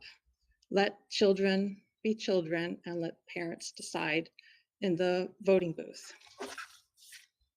Mrs. Horvath, thank you. I know you weren't prepared to say anything when you came to tonight's meeting, but your thoughts were beautifully expressed. Thank you. Who's next?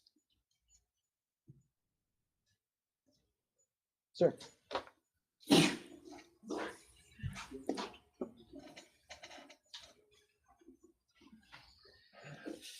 Hello, Michael Dunn, 15463 Hunting Ridge Trail in Granger.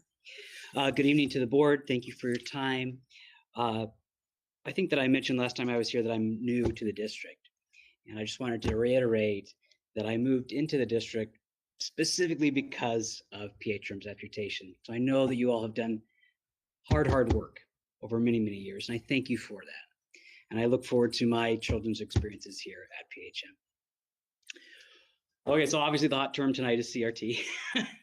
So I appreciate the message that was sent out from the board and from Dr. Thacker saying that CRT wasn't being taught here at PHM. You know, when I looked at that, I assumed that it was being used in the very technical academic sense of we're not teaching legal theory of CRT here at PHM.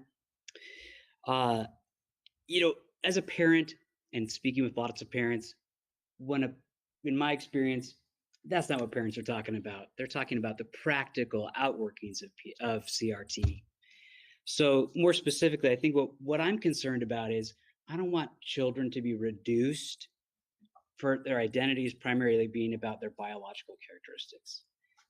That's a concern that I have. I don't want behaviors, positive or negative, kind of moral tones to then be associated with these groups. And I don't want political philosophies that tear down our system of individual rights and promote some sort of collectivist system to be taught to our children. I think that is a fair summary of what parents are concerned about when they talk about CRT. So in the upcoming information sessions, I hope that we can address those things. Those are the things that I'm concerned about.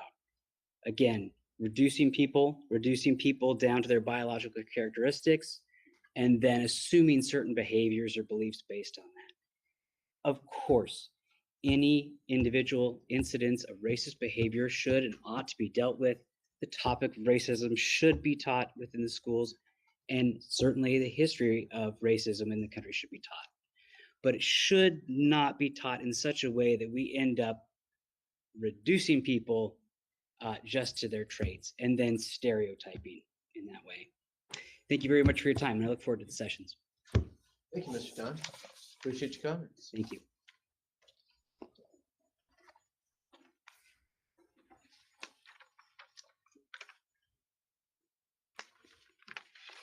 Hi.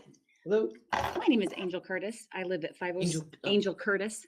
I live at 50621 Mercury Drive in Granger, Indiana. And I did not intend to stand up, but I am a former employee of PHM. I worked at Horizon Elementary and Mary Frank. And I had the pleasure of watching these children love each other. I had the pleasure of going into every single class. With my position, I was allowed to go in to each class, and I was also allowed to go in for the lunch, with all the lunches. I watched these kids sit and love each other and nurture each other and take care of each other and look out for each other. And I'm so sorry that there have been instances where there has been reported racism, but I haven't seen it. I have seen staff, teachers, support staff just love kids like they should be loved. And I want to thank them for that. Thank you for allowing me to be able to love these kids and for me to be able to see how much my children are loved every single day at PHM. Thank you. Thank you. Thank you for loving the kids. Thank you for all your work at PHM, and thank you for being here tonight. Anybody else? Okay. Nobody else is going to go. I'll go ahead and do it. I've already introduced myself. Do I need to do that again? Why not? Why not? All right. We ready? All familiar here. Okay, sir. Dan Schetzel, 52245 Woods Edge Drive, Granger, Indiana. As a father who understands that protecting my daughter and son from harm is among my greatest responsibilities, I'll briefly speak of critical race theory as it pertains to information SEL leadership presented to teachers and students this year. In the first half of the 20th century, capitalism was raising tens of millions into the middle class. Marxist Antonio Gramsci concluded, that Western capitalism could only be destroyed by placing teachers adhering to Marxism into educational institutions to create crisis, to bring a revolutionary mindset. The Marxists of German's Frankfurt School then created critical race theory, or critical theory, dividing us into oppressors and oppressed based on race and gender. Those that teach critical race theory first convince students that values, legal, economic, and governmental systems have always been oppressive. In the US, they must show that each member of the majority race, white Americans, actively or indirectly oppress everyone else. The identity of all is solely defined by race. Logically, we know our identity is much more than race. So how do they convince us? CRT devotees use concepts such as institutional racism, implicit bias, and microaggressions to attack society and individuals. Contemporary CRT ideologues champion white fragility, the triangle of white supremacy, and ideas like not racist is a mask for racism. Penn's SEL team devoted entire lessons to implicit bias and microaggressions while referencing institutional racism. If not for the wisdom of senior administration, the SEL team would have presented to students the triangle of white supremacy and direct quotes from contemporary racist authors such as Ibram Kendi and Robin DiAngelo. Kendi has made millions calling for a violent overthrow of our culture and proclaiming that not being a racist is a mask for racism. Most despicably, he exposed his own racism in 2020 when he stated of white parents who adopt black babies, some white colonizers adopt black children. They civilize those black children in the superior ways of the white people by using them as props in their lifelong picture of denial. I have a hard time believing that the SEL leadership did not know of Kendi's animus and bias before choosing to use his words. DiAngelo has made millions writing books calling all white people racist or fragile racists. If I point to my attitudes, my life's work, relationships to show that I'm not a racist, I'm a fragile racist. Why would the SEL leadership put forward ideas from these racist contemporaries to be presented as factual to impressionable teenagers? My daughter is going to tell you what happened to her this year. Please consider how choices made by the SEL team gave a young teacher the green light to become a CRT warrior, yelling and demeaning my daughter, and then spewing a racist lie that would be applauded by those who preach CRT. Finally, I find comfort in your announcement that we will not teach CRT in Penn. I expect that the words and paraphrased words of Kendi, DiAngelo, and other contemporary ideologues of CRT and the foundational schemes of CRT to which I have alluded will not be part of the SEL curriculum, and PHM teachers and SEL leadership will be under clear instructions not to interject those ideas into content. Thank you. Ms. Schetzel? Go ahead. Yeah. My name is Bella Schetzel. I live at 52245 Woods Edge Drive. I will be a sophomore next year at Penn. Although people have tried to assure you that the SEL curriculum is only teaching positive ideas of inclusiveness, I have experienced firsthand how presenting quotes and ideas from critical race theorists like Robin DiAngelo and Ibram Kendi can damage students in our school. In one of my classes this year, we were speaking of racism. I shared a story of the one instance of racism that had happened to me in the entire year. In that instance, I had allowed the larger and older male student who was alone with me to walk away after saying something clearly racist. To this teacher, I was now a part of the problem. I was the one to blame because I had not been anti-racist. Kendi's beliefs so clearly stuck out to me as my teacher decided it was right to yell at me until I broke down in tears in front of all of my peers. I had not confronted the situation head on. I had not been explicitly anti-racist, and so by default, I was the racist. He openly stated that it was my fault that this person was and would continue to be racist, and that I was the problem. By supporting ideas such as racist or anti-racist, you motivated this teacher to speak that way. This teacher apologized for his actions by stating he would never understand how I felt due to my race and sex because, quote, society will always treat you like you are way down here. As he placed his hands 2 feet off the ground. Excuse me, I am an Asian American, the highest socioeconomic class in the United States, and I have many friends of many races and a loving family that is also multiracial, and I rarely experience racism. My life is not hardened because of my race or sex. Other quotes from CRT theorists such as Kendi directly impact minority children in awful ways. They are very decisive and generalize a whole race of people to create a negative image of them.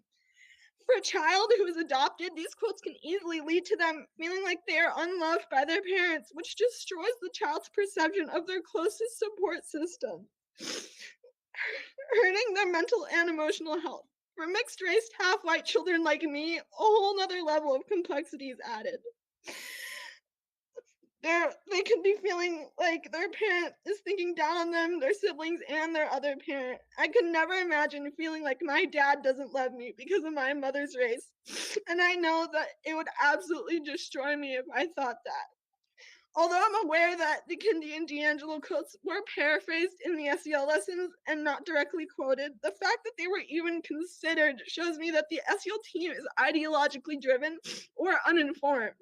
Either way, it shows an acute lack of caring for the mental and emotional health of Penn students. Presenting these ideas in a high school does more damage than good. I truly believe that kids should be taught to love each other regardless of race, but I've demonstrated to you that the way that in which the SEL team has gone about it is ineffective and dangerous. Thank you. Thank you, Bella. Bella, come back for just a second. I just want to say thank you. I know how much strength it took for you to stand there and to tell us these things and to reveal the experiences that you've had. And I just want to say thank you for having done so. We look forward to seeing you again, okay? All right. Who was that teacher? I want to be really on anything other than critical race theory. I want to summarize if that's possible. Not on critical race theory. Right?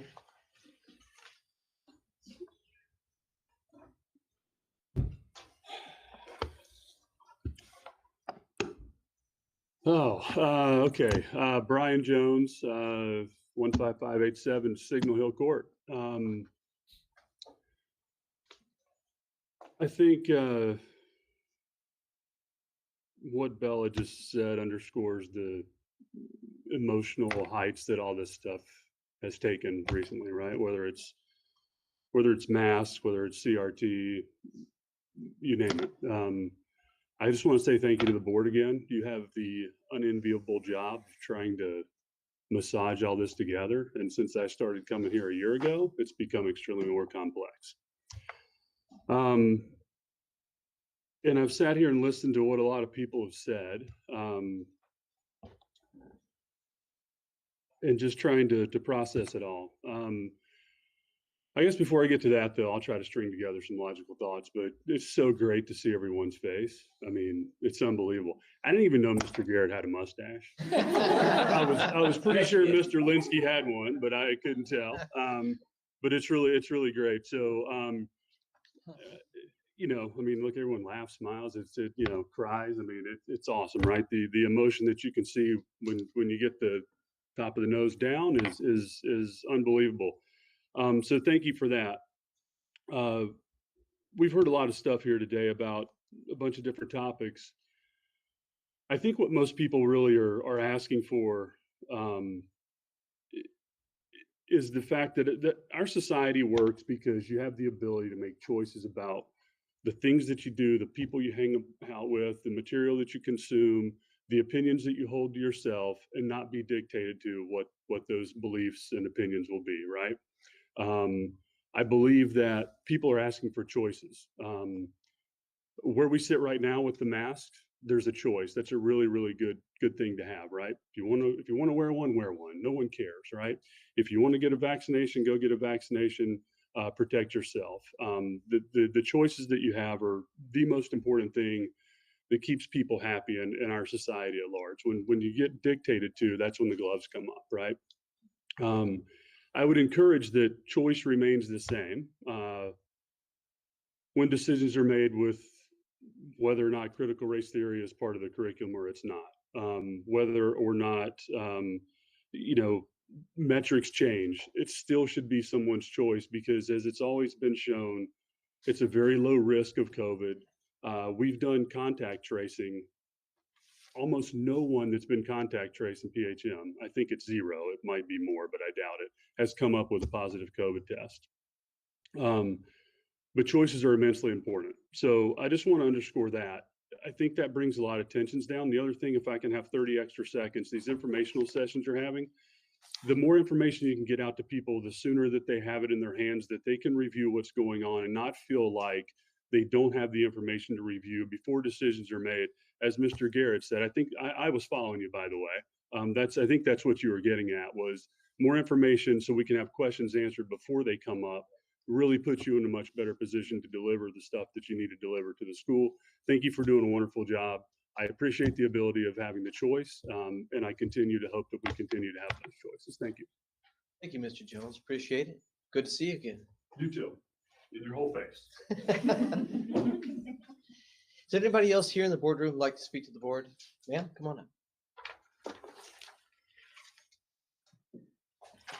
Yes, good evening.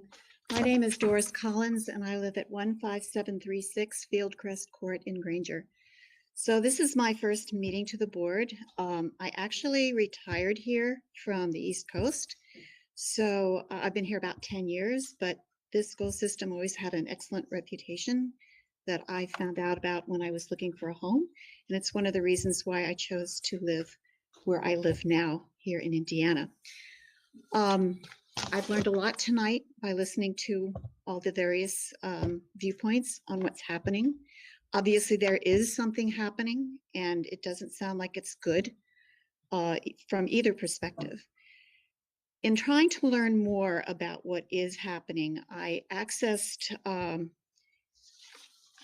going to call this an article, but I think it's a statement. It's called the Parents' Bill of Rights. So I don't know if this shows up on the screen, but this is generated by the Attorney General of Indiana. So that's Todd Rokita. So you're probably aware as board members of this document. But I would like to bring it up tonight because there's a lot of answers to some of the questions that have been raised. Certainly, there is most of it deals with definitions, which was helpful for me because I'm not familiar with things. And also there's a whole section on questions and answers, which I think would be very important for any parent nowadays in the state of Indiana to be familiar with, because this does answer a lot of things. There is a breakdown of the Parent Education Bill of Rights, which I think are important. So I'd like to just quickly read them. There's 6 of them. The first one is you have the right and expectation to question and address your child's school officials and school board members at publicly designated meetings with proper notice of the meeting provided.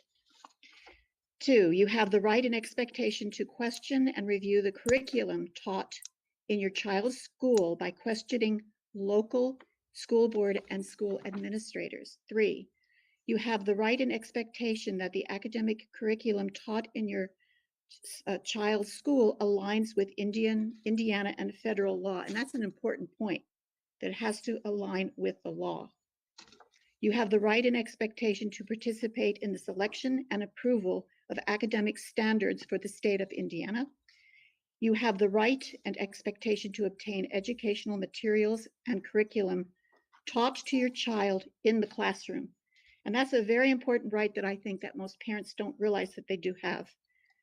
And then you also have the right to run as a candidate for your local school board. So this is all documented right here on the second page of this document.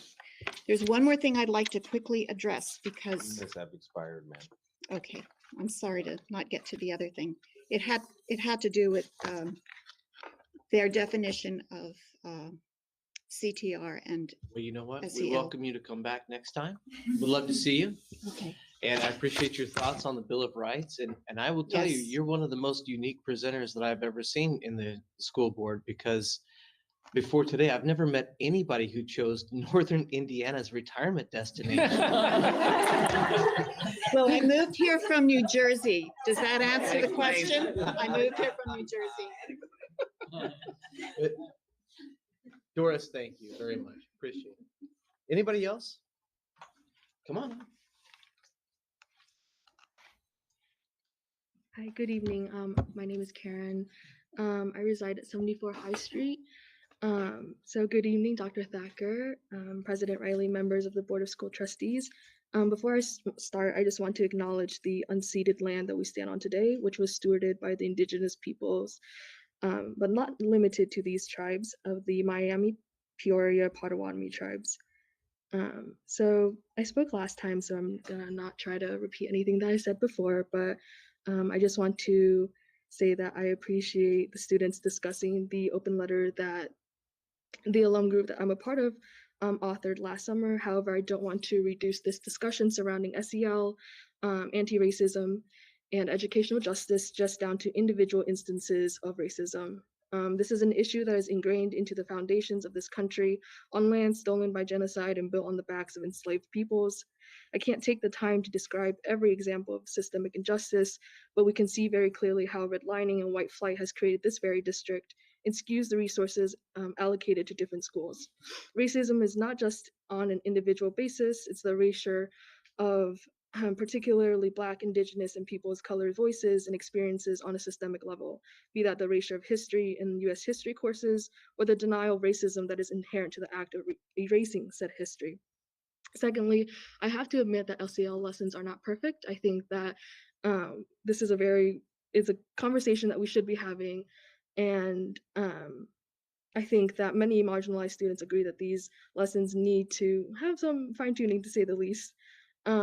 It takes a community effort to create a better environment, but we need to move the focus from the fears of parents to the students who are actually experiencing this injustice. Finally, I just want to bring it back to the statement that Dr. Thacker made at the beginning of this meeting. We need to be committed to continue creating an environment in which each student feels safe. Thank you. Thank you, Karen. Thank you. Anybody else? Okay, is there anybody else who is watching via our closed circuit television in the lobby who would like to come in and address the board?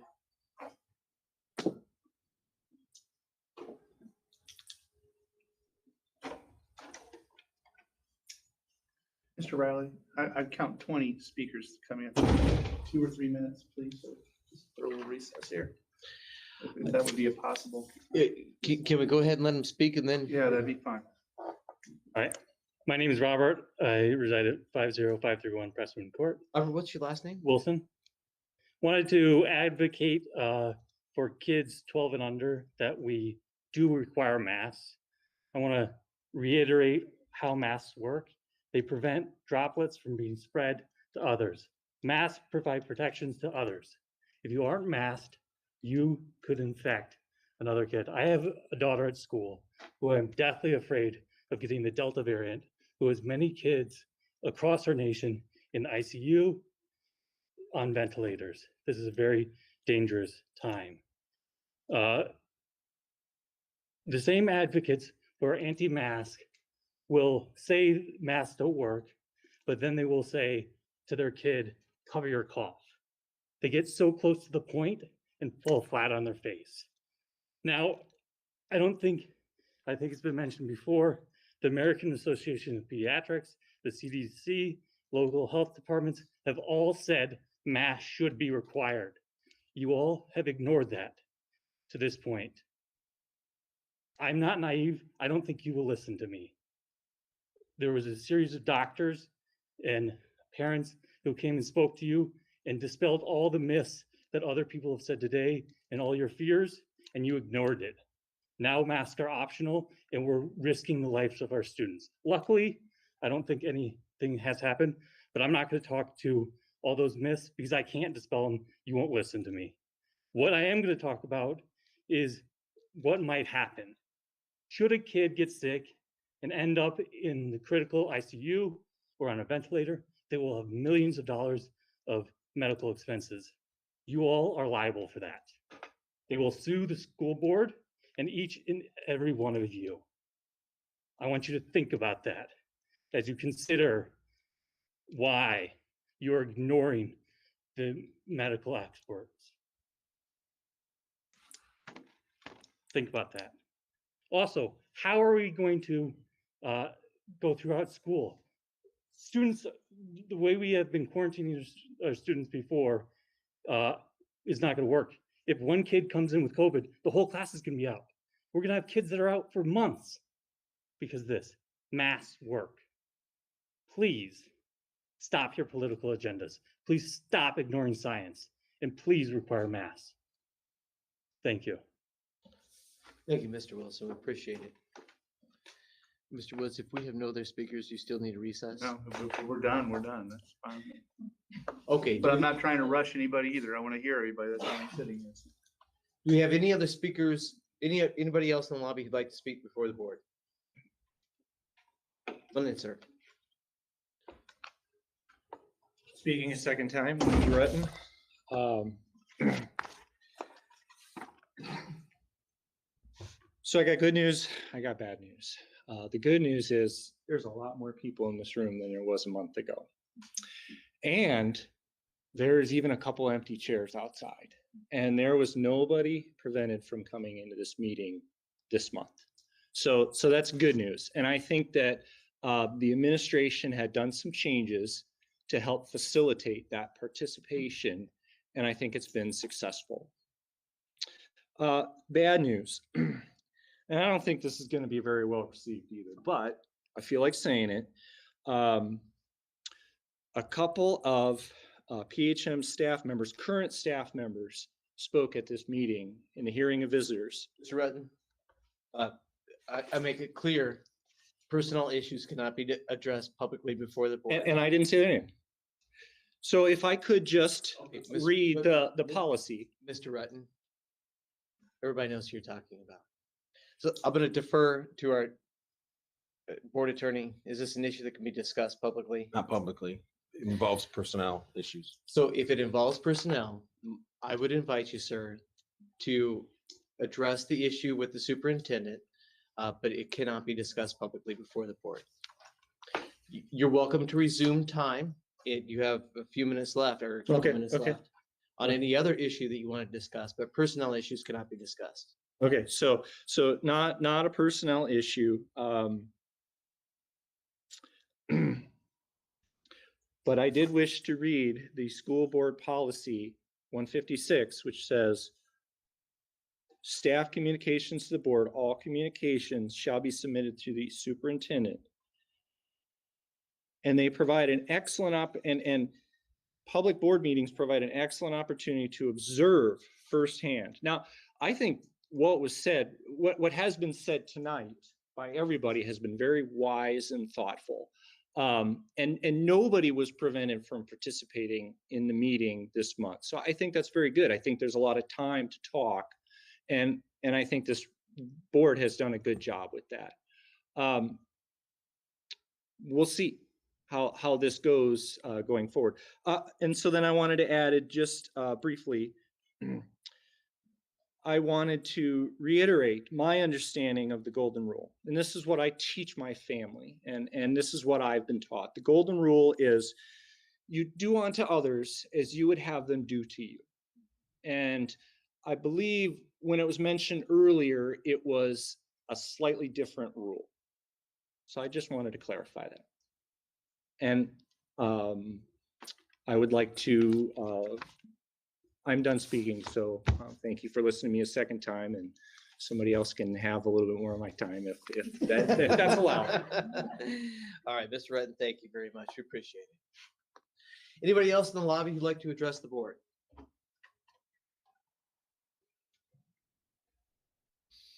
Okay, hearing none. Mrs. Bradbury, is there anybody online who would like to address the board? This is Ellen Marks, who spoke earlier on the return to learn, has an other agenda, or not agenda topic, but another topic she would like to speak on. If you Okay. Mrs. Marks, if you'll go ahead and request to log in again, and I'll admit you to the meeting.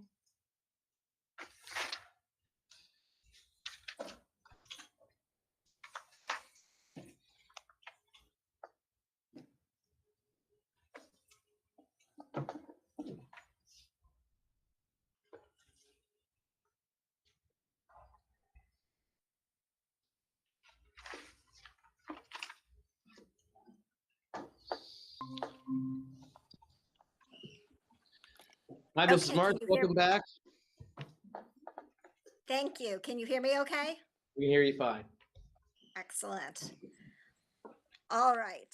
I had debated whether I was going to speak again, but as the subject of CRT has come up, I wanted to talk about it a little bit. When we focus on equity and inclusion and what that means and what we're teaching people, this is something that is a huge issue within corporate America right now. I'm a partner in a major law firm. It's something that we all are talking about. And one of the things that we focus on is implicit bias. If you have implicit bias, that doesn't mean that you think that it's okay to be racist. It means that you have gut reactions that cause harm. And the way to not have those is to understand how to think about things and what happens. So one of the big studies that people are talking about is one that was done where there was a fake research memo that was created. It had a number of errors. It went out to 60 partners in law firms. It was presented as being, for half of them, written by a fictitious third-year associate named Thomas Meyer, who graduated from New York University Law School. Half people were told that Thomas Meyer was African-American. The other half were told that he was Caucasian. Nobody actually met him. He was a fictional person. Everybody got the same memo. And when it was evaluated, African-American Thomas Meyer's memo got an overall rating of 3.2 out of 5 versus Caucasian Thomas Meyer's memo getting an average ratio of 4.1. Of the grammatical errors, 6 out of 7 were found for the African-American Thomas Meyer compared to 3 out of 7 for the Caucasian Thomas Meyer.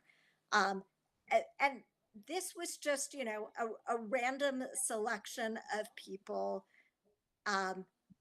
It's that's what people call confirmation bias. You're expecting something, even if you don't realize that you're expecting it, and it affects what you experience. That's what people are really focused on with a lot of these issues around equity and inclusion. It's not the things that people intend to do. It's not where they intend to cause harm. It's where they don't understand, the ways in which they may unintentionally cause harm.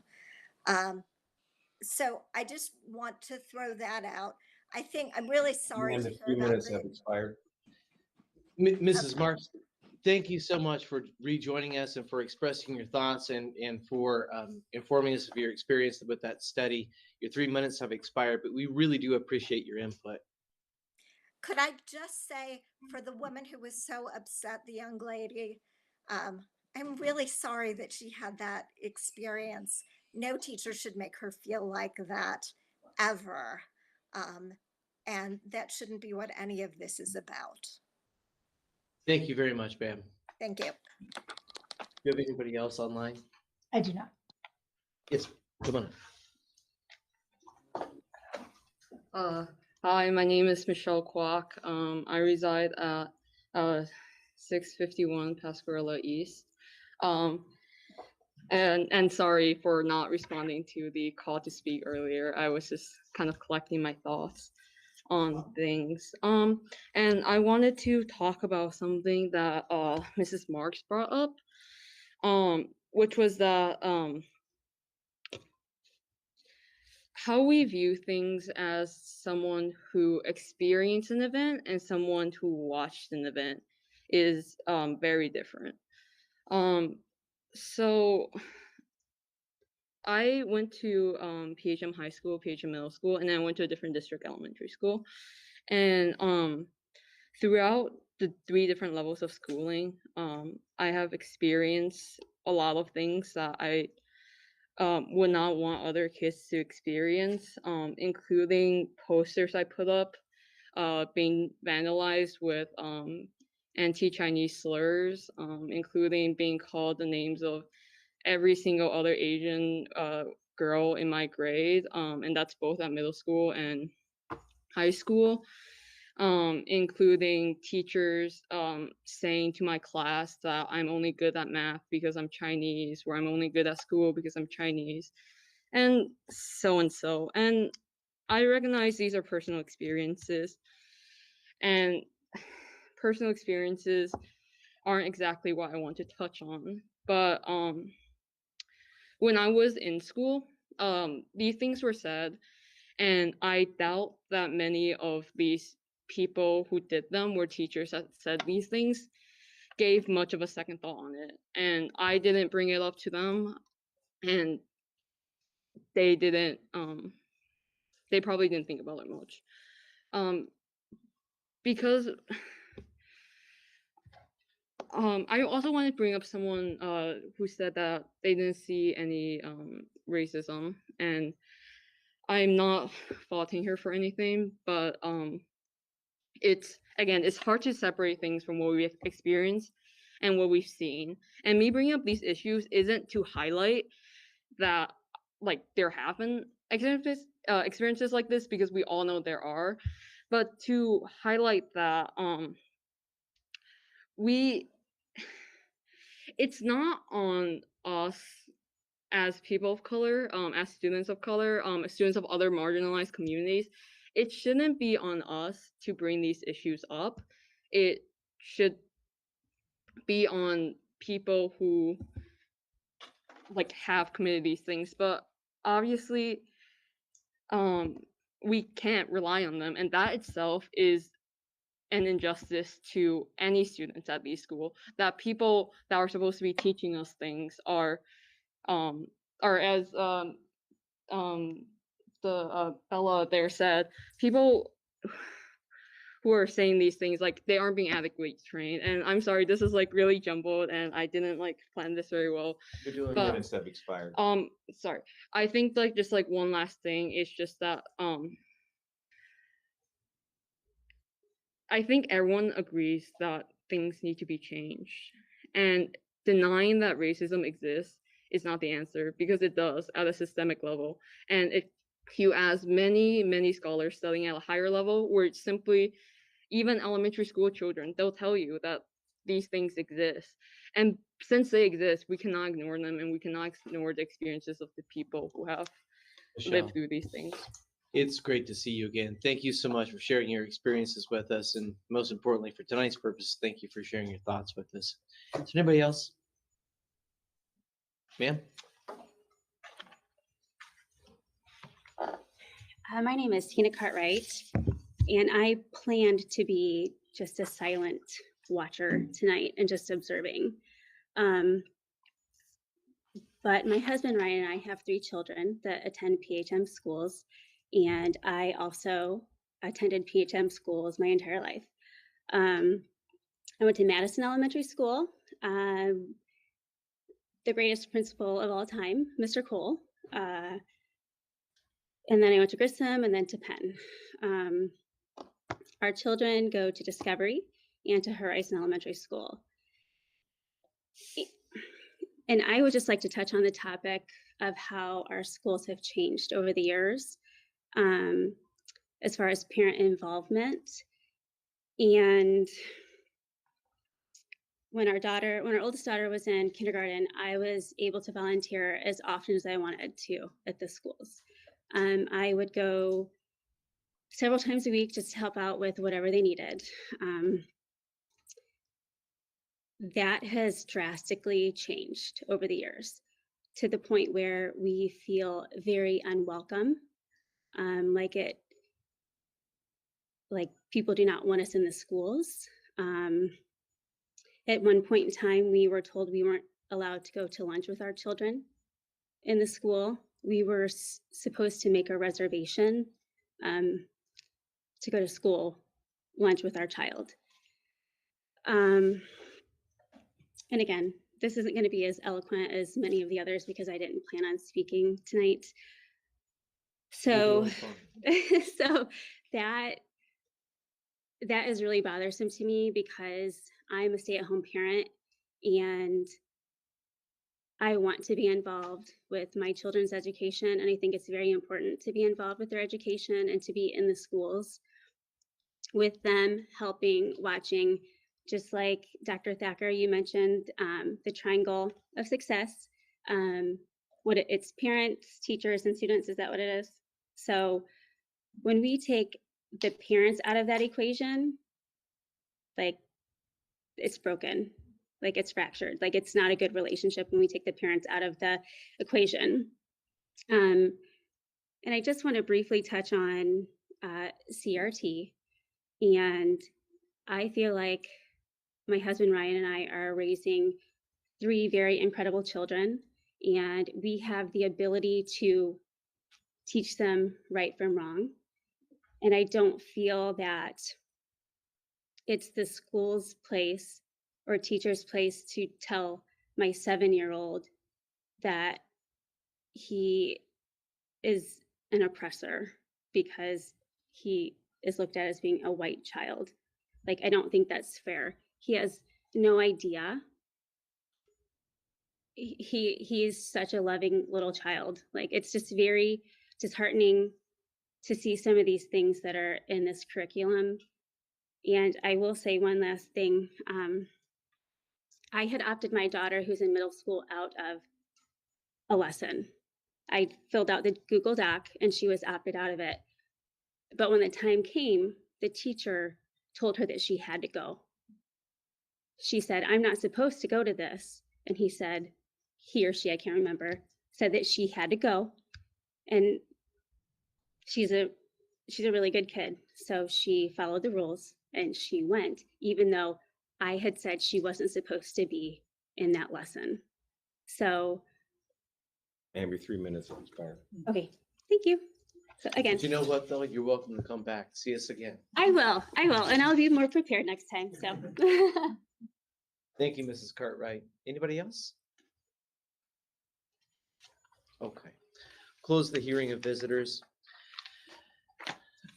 I'm going to speak purely on my own behalf, not on behalf of any of the other board members. I came to tonight's meeting with a degree of trepidation, knowing that a topic of this degree of sensitivity and this degree of emotionally held